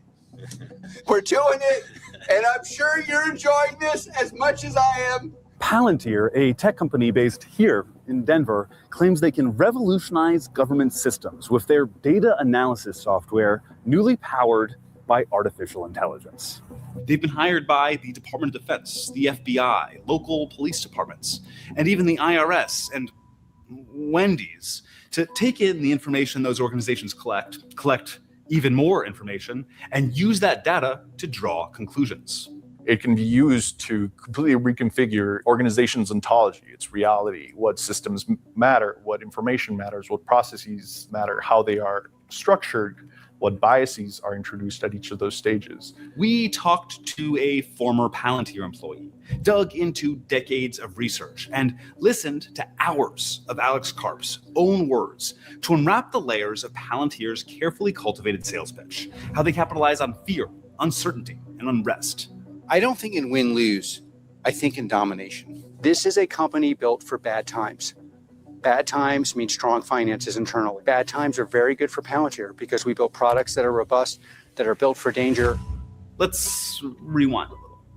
Palantir's story starts with one of the most effective things a company can have for sales: fear. After the September 11th attacks, the United States government began expanding surveillance both at home and abroad. This was, of course, a boon for the defense industry at large. Simultaneously, the Silicon Valley tech industry was growing fast and making people in a once obscure industry very, very rich, very, very quickly. Like the founders and executives at PayPal, known as the PayPal Mafia. Elon Musk, Reid Hoffman, the LinkedIn guy, and Peter Thiel. When PayPal was sold, Thiel had millions of dollars burning a hole in his pocket and an idea. PayPal had developed systems for detecting fraud and crimes on the platform. What if they could use similar thinking to analyze the world at large? So Thiel pulled from his network to build out a new company. One of the first hires was Thiel's Stanford Law School roommate, Alex Karp, who'd gone on after Stanford to get a PhD in not business or computer science or engineering, but neoclassical social theory. They named the company Palantir, after the Palantiri from J.R.R. Tolkien's Lord of the Rings. In Lord of the Rings, the Palantir Stone is a magical object that allows its users to predict the future or to see what's going on in a remote location. It was originally created by the elves. It was meant to be used for good purposes. It is potentially a very dangerous technology. It's very powerful. Long have you hunted me? So that's Middle Earth. But what does Palantir do in a regular Earth? And what we do is we use what legal scholars call predicate-based search. So we would look at you, and then we would go out and say, oh, there's lots of different things in your life that may be indicative of someone involved in bad behavior. Put simpler, they make software that makes it easier for their customers to collect and analyze data, and then act on that analysis with and without AI. By 2013, 10 years after their founding, Palantir's client list included the FBI, the CIA, the NSA, the Marines, the Air Force, Special Operations Command, and more. Did your company help to track and kill Osama bin Laden? You know, we can never. I'll tell you, the closest thing to an answer is there are when you look at when you open the paper and look in the news about these kind of things, there's a 2/3 chance, depending on the country involved, that somehow my company was involved. Fundamentally, the mission that is pushed to employees is that we're solving the world's hardest problems and supporting Western institutions. That is the main driver of sort of this militaristic culture that is developed inside of Palantir. If you do not feel comfortable supporting the legitimate efforts of America and its allies in the context of war, don't join Palantir. This entire message of like, we are the most lethal, we are the most able to surveil and process large amounts of data. You have created the system which you call kill chain. Privately. Publicly, the lawyers have some innocuous, something like tech for the amelioration of unwanted blah, blah, blah. Some term we're supposed to Okay, use. let's... for me, it's the kill chain. Kill chain sounds good. Kill chain isn't an original term created by Palantir. It's the more general military verbiage for the series of decisions leading from identifying a target to taking their life. Palantir's contract added their software and artificial intelligence to the kill chain. It's quicker and better and safer and more violent. It's tech that Juan helped market. It reduces the distance you have to the problem, but when you're able to take a step back and really see all the narratives and how they were shaped and the actual application of these technologies, your whole world starts falling apart, which is something that, definitely happened to me. Juan didn't leave Palantir entirely for ethical reasons. He just got another job. But the reason he eventually started speaking out against Palantir came after watching the Israeli invasion of Gaza following the October 7th attacks. Palantir has contracts with the Israeli Defense Forces. The exact nature of the contracts is opaque, intentionally, but there is evidence to suggest that Palantir's artificial intelligence tech was used for selecting targets in Gaza. CARP doesn't mind the controversy. In fact, it's part of the marketing. Palantir will even pick up the projects that other companies rejected for political reasons. We are very comfortable being unpopular. CARP doesn't think controversy will lose Palantir customers. Whatever is pissing them off, they're still buying the product. Wendy's hired Palantir to help with their supply chain. Palantir works with health insurance companies to build AI for denials management to protect revenue. Do you want Palantir's AI making decisions about what care is covered for you and your loved ones? They also do business with for-profit hospitals, major investment banks, and even other defense contractors. In 2024, Palantir brought in nearly $2.9 billion in revenue, 55% of which came from government sources, with the vast majority being American. So let's look at their pitch to the American government. Last year, Palantir CTO Shyam Sankar put out a presentation and white paper called The Defense Reformation. He cites The Last Supper, which was a secretive 1993 meeting between defense industry executives and the Deputy Secretary of Defense. Over a dozen companies walked in, and only a few walked out. That dinner is often cited as the origin of our consolidated military-industrial complex. And to me, I think this was the definitive moment that kicked off the financialization of defense. From that point forward, it became all about buybacks and dividends and leverage ratios. Criticizing the financialization of the defense industry, calling out stock buybacks, that doesn't sound like a defense executive. That sounds more like the exact argument about the defense industry that we have made before. I think what's interesting to me about Palantir is how they co-opt the language of revolution. But Sankar's argument did work on somebody, Uncle Sam.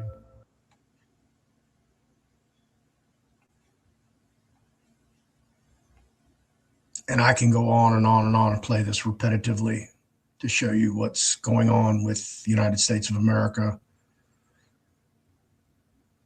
world dominance, and the AI plan. If you're not down with my show, my channel, my information, my topics, well, here's something that'll blow your fucking mind. Right here.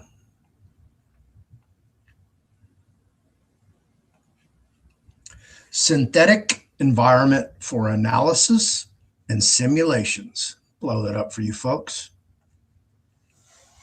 Purdue University's Synthetic Environment for Analysis and Simulation, or SEAS, sometimes referred to and reported on as Sentient World Simulation, is currently being used by the United States Department of Homeland Security and the U.S. Department of Defense to simulate crises on the U.S. mainland.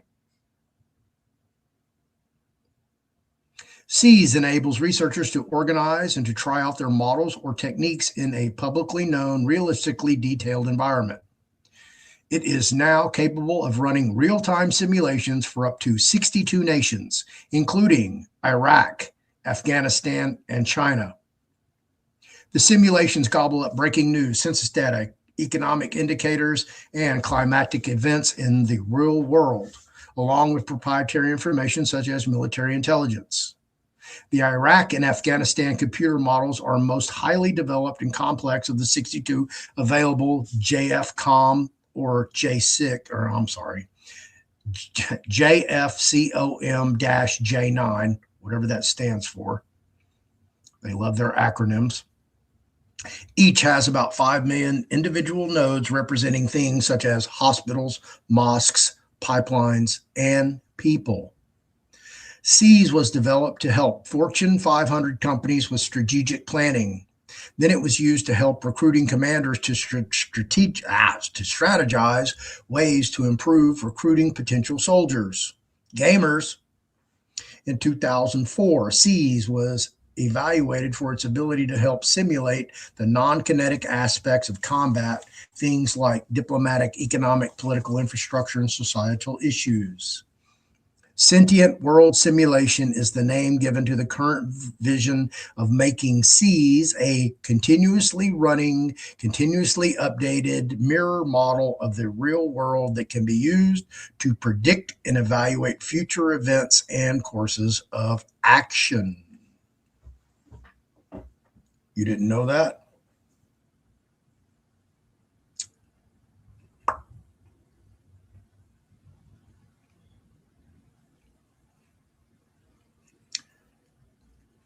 Dr. Alok R. Chaturvedi is a professor of information systems at the Krannert School of Management, Purdue University, with a courtesy appointment in the Department of Computer Sciences. He is the founder and director of the SEAS Laboratory and the director of the Purdue Homeland Security Institute. You can go read more and more about him if you'd like.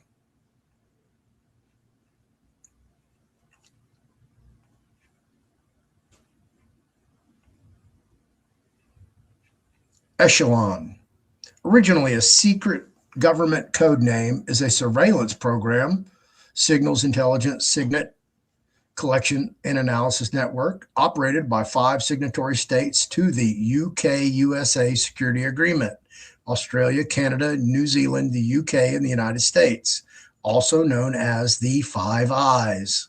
Created in the 1960s to monitor the military and diplomatic communications of the Soviet Union and its Eastern Bloc allies during the Cold War, the Echelon Project became formally established in 1971.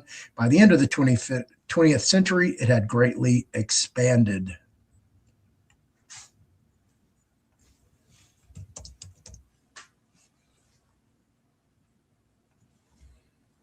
Bumping it on down to femto technology for you guys. Femto technology is a term used in reference to the hypothetical manipulation of matter on the scale of a femtometer, or 10 to the 15th power.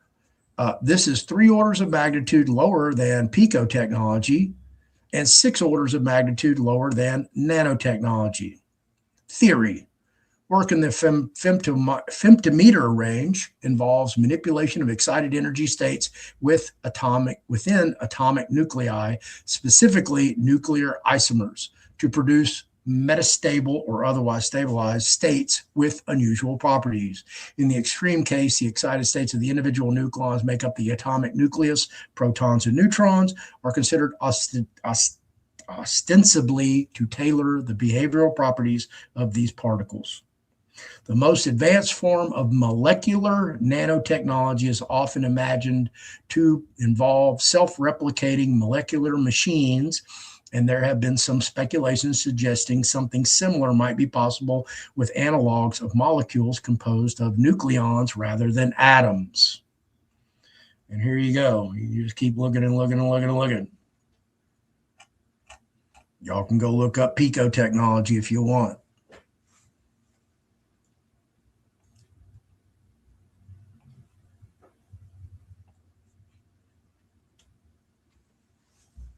What's the solution, Floyd? The solution is for your dumb ass to wake the fuck up and really get involved with somebody who's going to actually do something and not just circle jerk for years talking about what they're going to be and never establish themselves to be something. Again, everybody from the Q-tards all the way over to the sovereign citizens and everything in between. And I mean the Q-tards, the Mahas, the MAGAs, the Republicans, the conservatives, the independents, the people doing the private processes, the people in these assemblies and private membership associations, the American state nationals, or whatever the hell you want to call yourself, all the way over to the sovereign citizens. All those people want the same goddamn thing. Less government, a better system, crime-free society, better economy. But they don't want to hold hands. They don't want to go out on the streets and march together. They don't want to create their own political body. This is where ego, narcissism, and control come in and obfuscate the whole premise of what a patriot, a true American patriot, really is.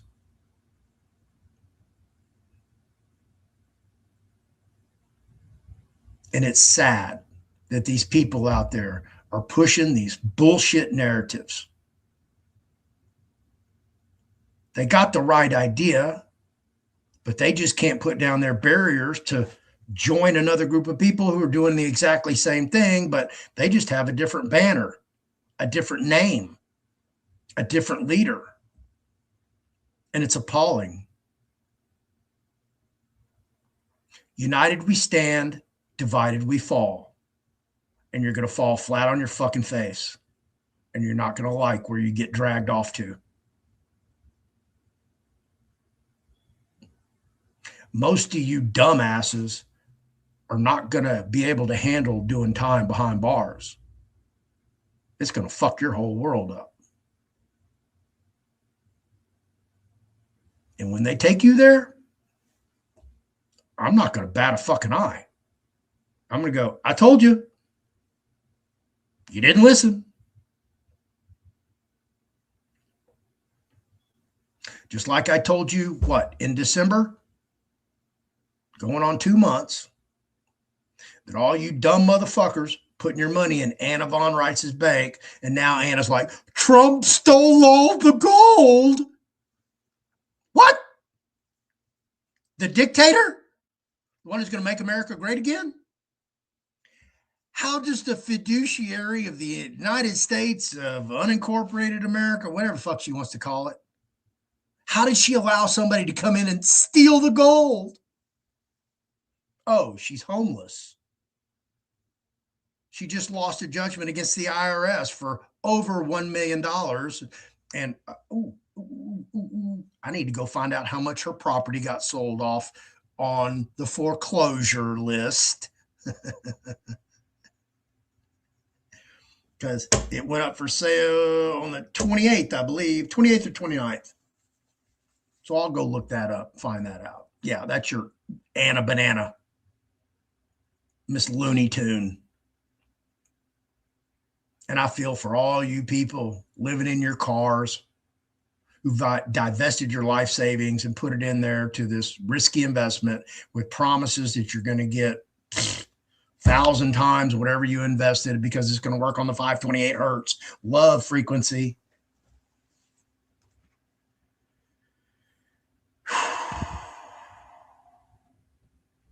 And I don't know how you people look at yourselves in the mirror that you just convinced your neighbor, your coworker, your friends, your family, your associates to join in this movement and invest your money in this bank, and they've lost everything too. You have no shame, no accountability.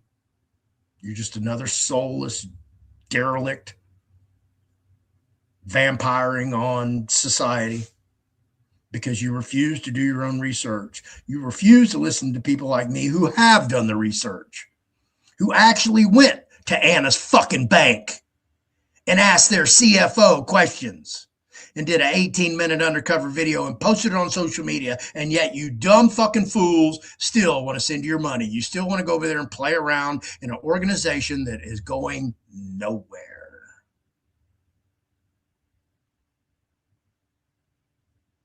That's why I can't get over how stupid people are. You don't want to listen. Oh, fuck Fearless Floyd. He's full of shit. He's a liar. He's a douche. I can sit here and give you all the adjectives I've been called. And I even leave them in the comments. I don't delete a comment ever. Nope. I don't care how derogatory it is towards me, how demeaning.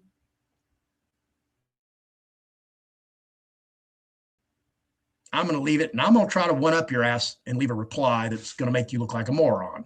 That's what I'm going to do. But you fools are still out there running around thinking some organization, some entity is going to just be there to save your ass. And it's not. It's you, the people.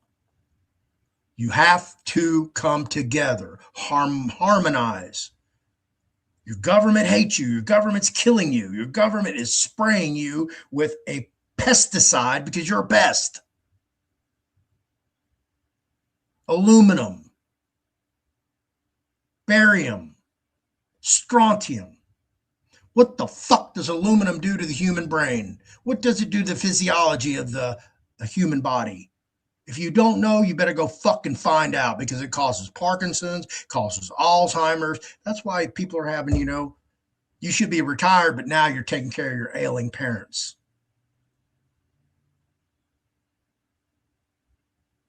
People are bitching about, health insurance costs. Man, all that is a system. Insurance companies, medical companies, it's all a system.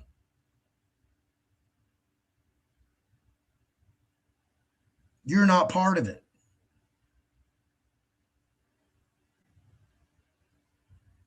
We're just meager little slaves ambling through this nightmare, what we call hell on earth.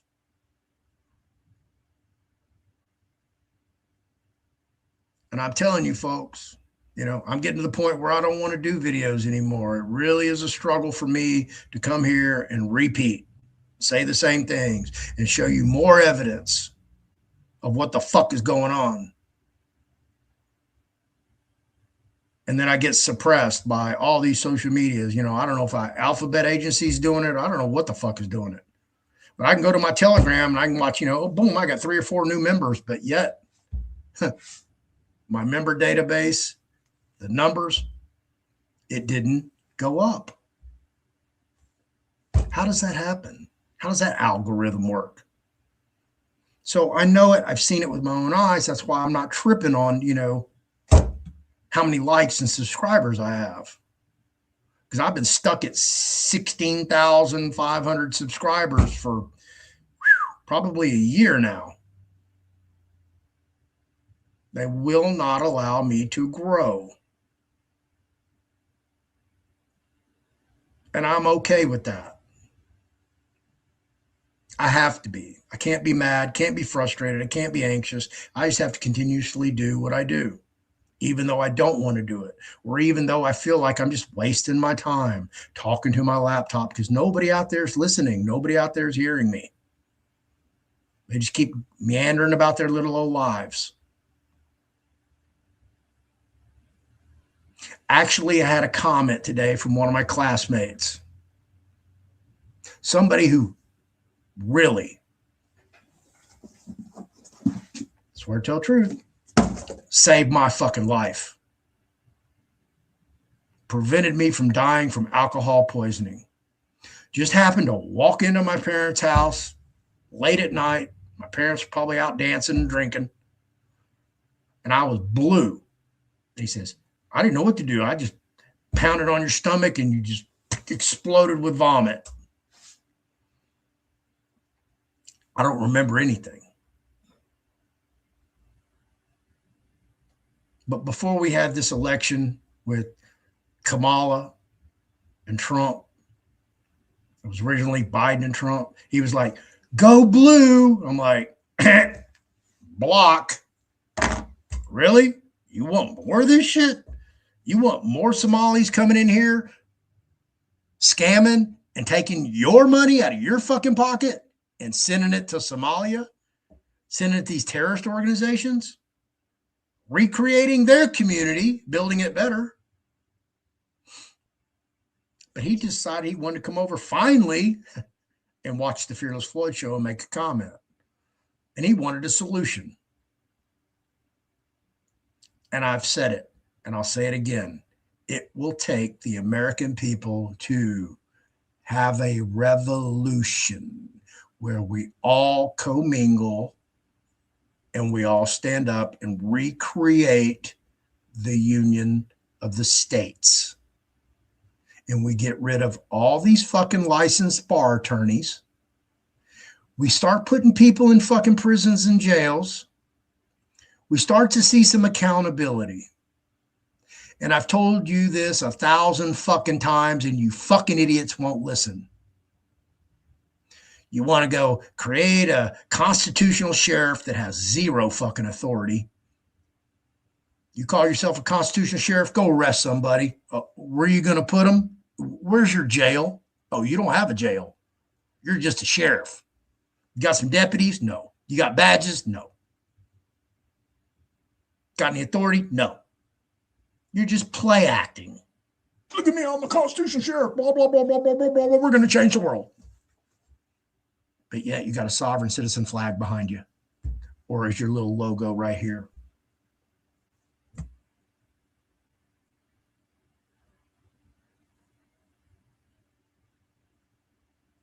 This is the only way we're going to take our country back. And I don't think Americans have the balls to do it. I think everybody are weak, cowardly, unintelligent, institutionalized, programmed, dumbed down, and will take whatever the fuck the government feeds them.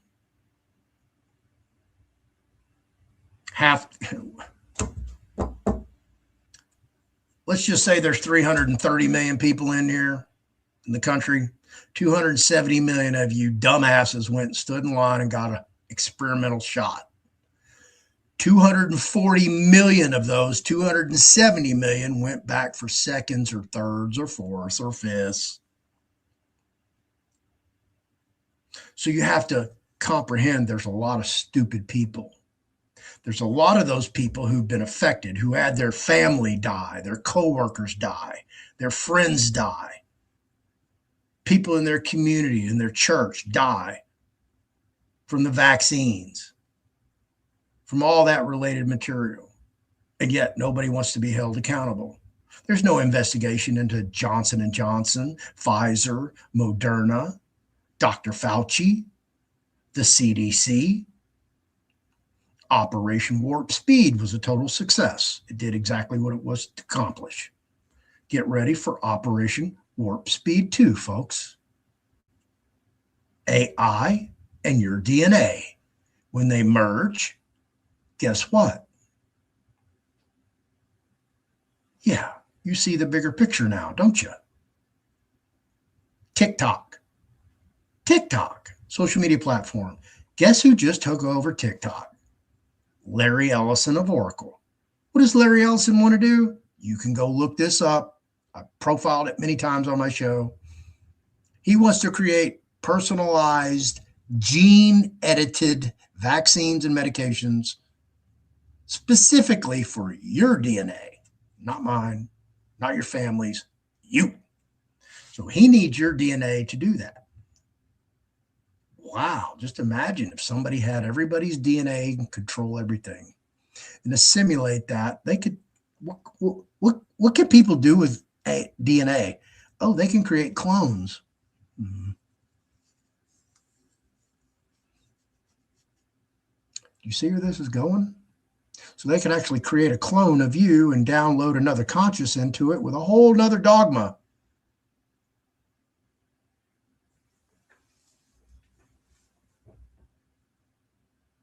How did Larry Ellison get his funding to become the second, third, fourth richest man in the world? The CIA.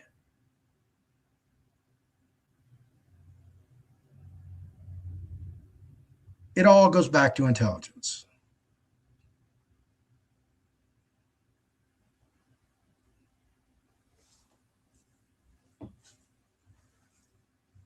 Hope I've done enough. I'm going to go get ready for the show tonight.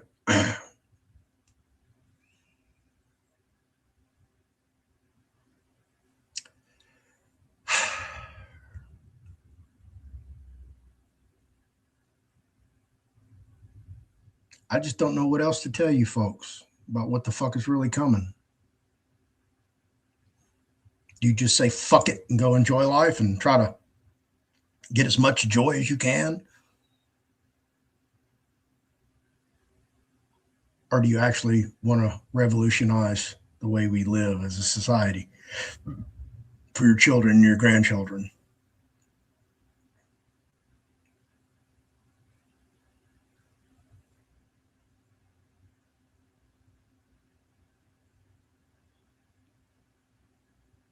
There's no difference between the Democratic and Republican Party, except they get on the news media and they bark at each other. Rah, rah, rah, rah, but behind the scenes, they're buddy-buddy. They all eat in the Senate dining room, the House dining room. They go to parties together. They take trips overseas together, all on the government dime. You're the laughing stock. And they know it. Now, I'm appalled, these politicians, they don't know jack shit. Look good, sound good, and y'all put them in there. Some of these politicians I look at like, who the fuck would vote for that? But yet, they're in office.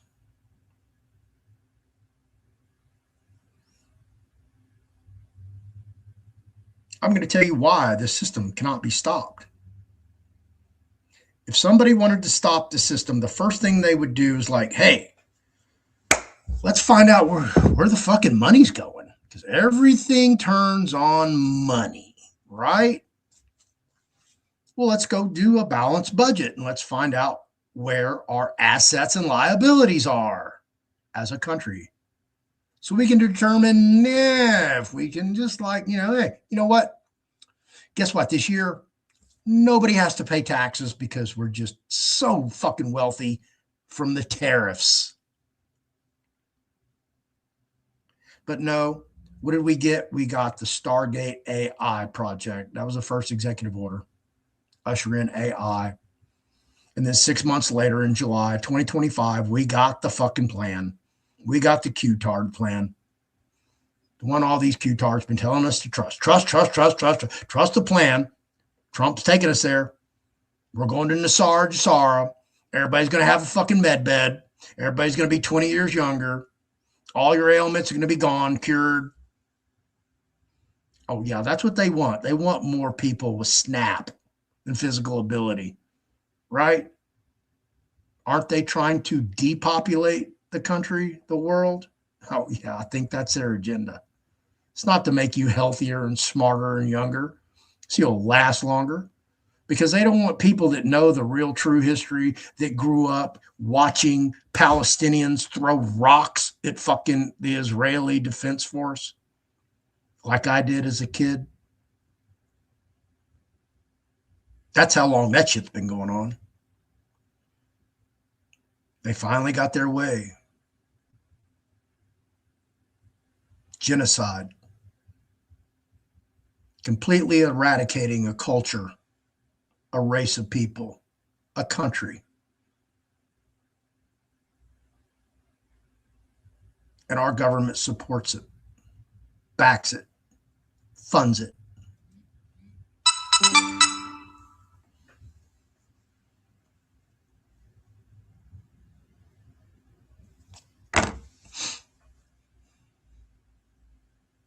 Your government is controlled by a little fucking country in the Middle East called Israel. They're calling the shots. They're pulling the strings.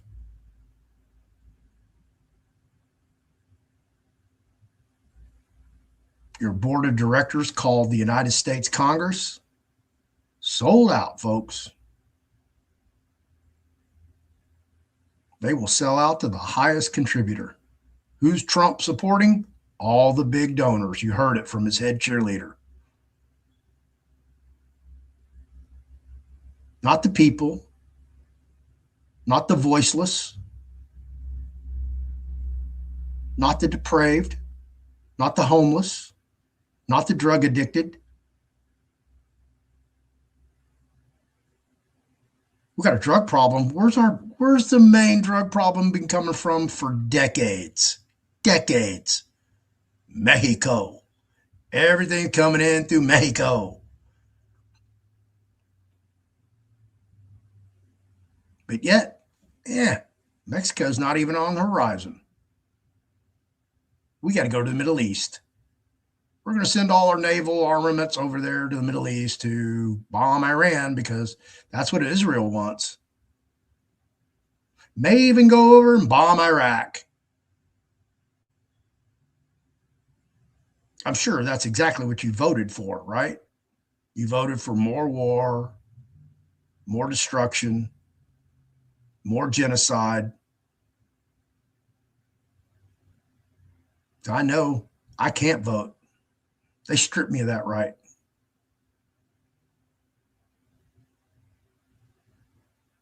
I don't have any rights. That's what happens to felons in this country. And they want to make more of you. That's why I tell everybody, don't go doing all this sovereign citizen bullshit ass fucking paperwork and get yourself caught up in the legal system and pick up a fucking felony where you lose all your goddamn rights and you cannot possess a firearm.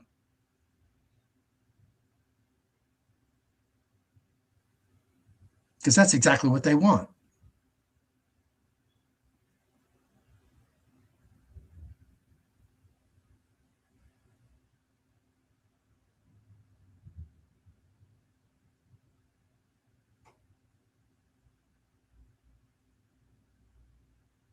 Just look at Houston. They're still finding bodies in the bayou. And yet they will not come out and say there's a serial killer or serial killers in the Houston area. Over 200 bodies in 7 years. Thousands of hit and runs, uninvestigated, even though the fucking suspect left the car at the scene and fled. And no law enforcement officer even talked to the victim. And the victim knows who the car belongs to, knows who was driving the car. That's a failed city. That's my humble city of Houston, Texas, which was once a gorgeous city. And they've destroyed it. It still has pockets of its grandeur, but for the most part, it's a fucking cesspool. More residents are below the poverty line than any other major city in the United States of America. Yeah. Thank you, Abbott. Thank you, Whitmire. Thank you, Sylvester Turner. A city I once loved more than any other in the frickin' country. Can't stand it. Hate it. Where the fuck is ICE? All y'all got to do is just pull up in the bus stop in the morning, okay? and you'll get as many illegal aliens as you want. Just go to any one of these Michoacan meat markets, and you can get all the illegal aliens you want. But they're not doing that because there's a purpose. We're rounding up the bad guys. No, they're all bad guys. They're all criminals. If you crossed over illegally, you're a criminal. There's no gray area in there. It's black and white. If you came over through regular legal channels, hey, you're good to go. If you absconded from all that, guess what? You're an illegal alien. You're a criminal. And this is why I tell you the surveillance state's coming, and it's non-fucking stop. And why? Because they're going to have to use AI to secure. If the United States Supreme Court, which is coming here, okay, the term ends May 31st of this year, and you're going to get opinions into June and July. But the birthright citizenship issue, once that ignites, it's going to cause, whoo! You think this ICE protest is big? Wait till you see birthright citizenship. And if you understand anything about the law, just because you came here illegally and dropped a fucking baby, that baby is not a U.S. citizen. But that's what they want you to believe, and that's their argument. No. That was for the slaves, others brought here in peonage who had to work off their debt.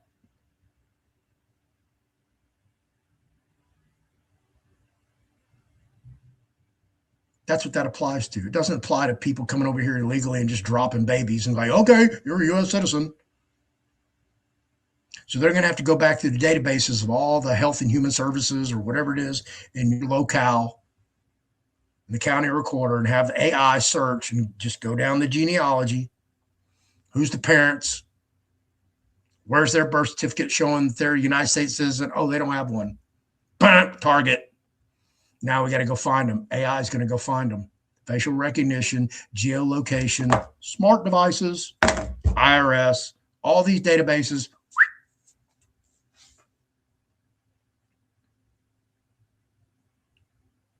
And are U.S. citizens going to get caught up in this? Yes, I already told you this. I told you this years ago, okay, when all this illegal immigration started. The problem is they're not just Hispanic. They're not just Africans. These are people that came over from all over the world. They're every nationality, every race, every color, every language.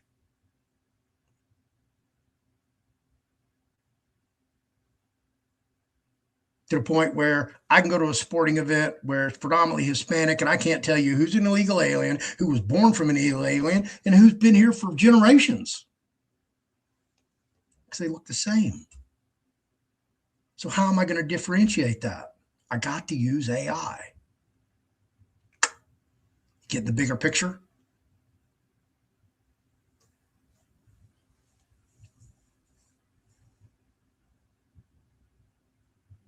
If I didn't give a fuck, I wouldn't be doing this. I wouldn't be telling you all this. I love the United States of America. I wish I could have seen more of it. I don't think I'll ever get to see the grandeur of San Francisco in its heyday, in its glory days.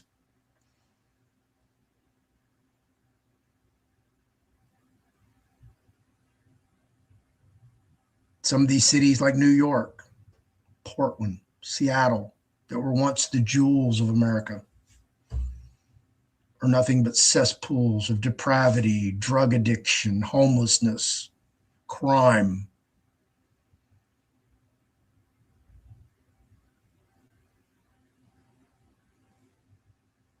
I'm going to go. Y'all have a great weekend, man. I love y'all. God bless you. Stay safe. Have a great weekend. If you're in inclement weather, stay safe, stay warm, stay healthy. Detox, detox, detox. Your number one priority in your life, first, foremost, is your health. Take care of your health. Take care of your family. Take care of your community. Try to make change for the better. And let's find a solution.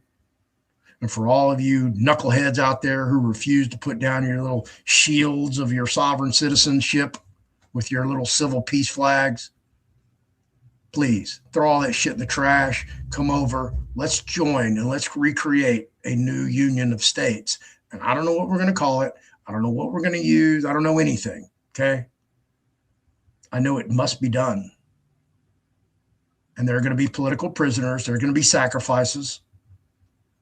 Again, I don't think these people that are, say they're doing something or actually have the temerity and balls to do it, to live up to the expectations, what they're espousing. Most of them are just pontificators. Look at me. Look at me. Look at my social media. Y'all come on. Y'all listen to me. We're going to make change. And then day after day, week after week, month after month, year after year, nothing ever happens. You're just circle jerking. So God bless all you folks. When you knuckleheads wake up and snap, maybe we can, take this country back and recreate it the way it was supposed to be created. I don't even know if we should go back to the founding fathers or we should just create something de novo, anew. Leave a comment below. Tell me your experiences, what you think. If you have a solution, what you think that solution would be. Generally, every weekend, I'll sit down first thing in the morning and I'll go through all the comments for the prior week's videos and I'll reply to them and answer them.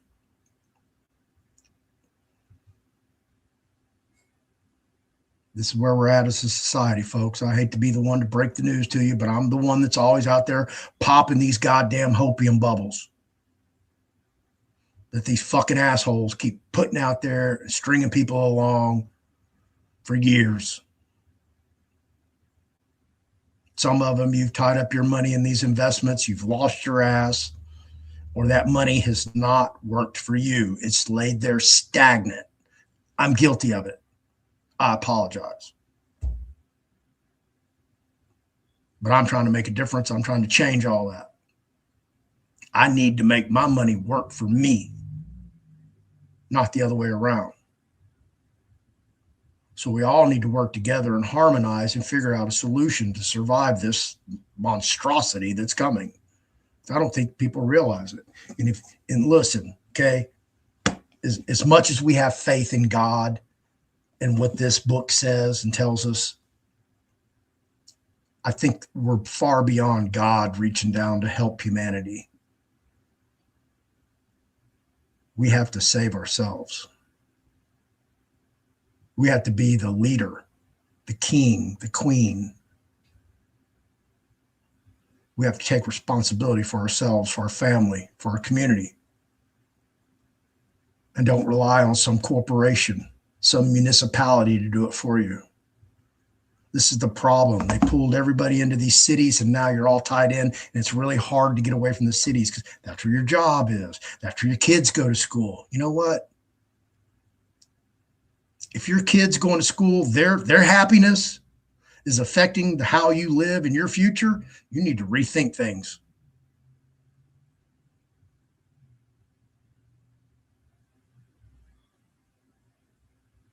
Because, yeah, high school, it's all fun and games. But when you graduate and you hit reality, it's a completely different story. Thank you, everyone. Again, have a great weekend. I'll see y'all tonight, 7 p.m. We are on Telegram. I'm going to go snatch that. Where did I have that?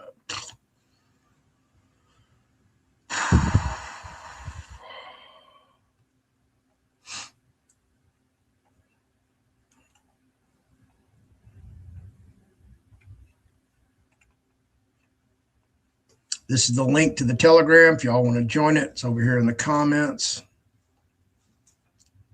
Tonight at 7 p.m. Central.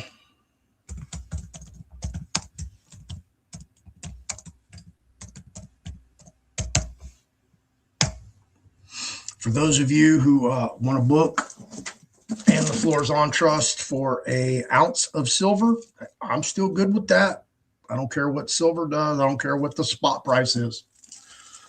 Because if you're following silver, okay, it is being artificially repressed in the United States. Why?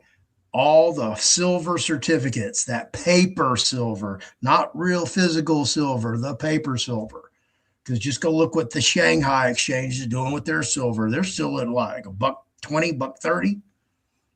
And we're over here at $85. Really?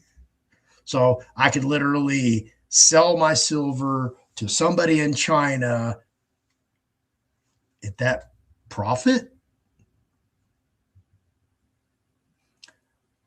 Little hanky-panky going on. So that's what's going on with silver. Yes, I'll see you guys tonight. There it is. There's the Telegram link to Ann's Trust Workshop. This is the logo for it. It's over on Telegram. If you still can't find it, just go to the Fearless Floyd show on Telegram, and I'll make sure you get in there for tonight's show at 7.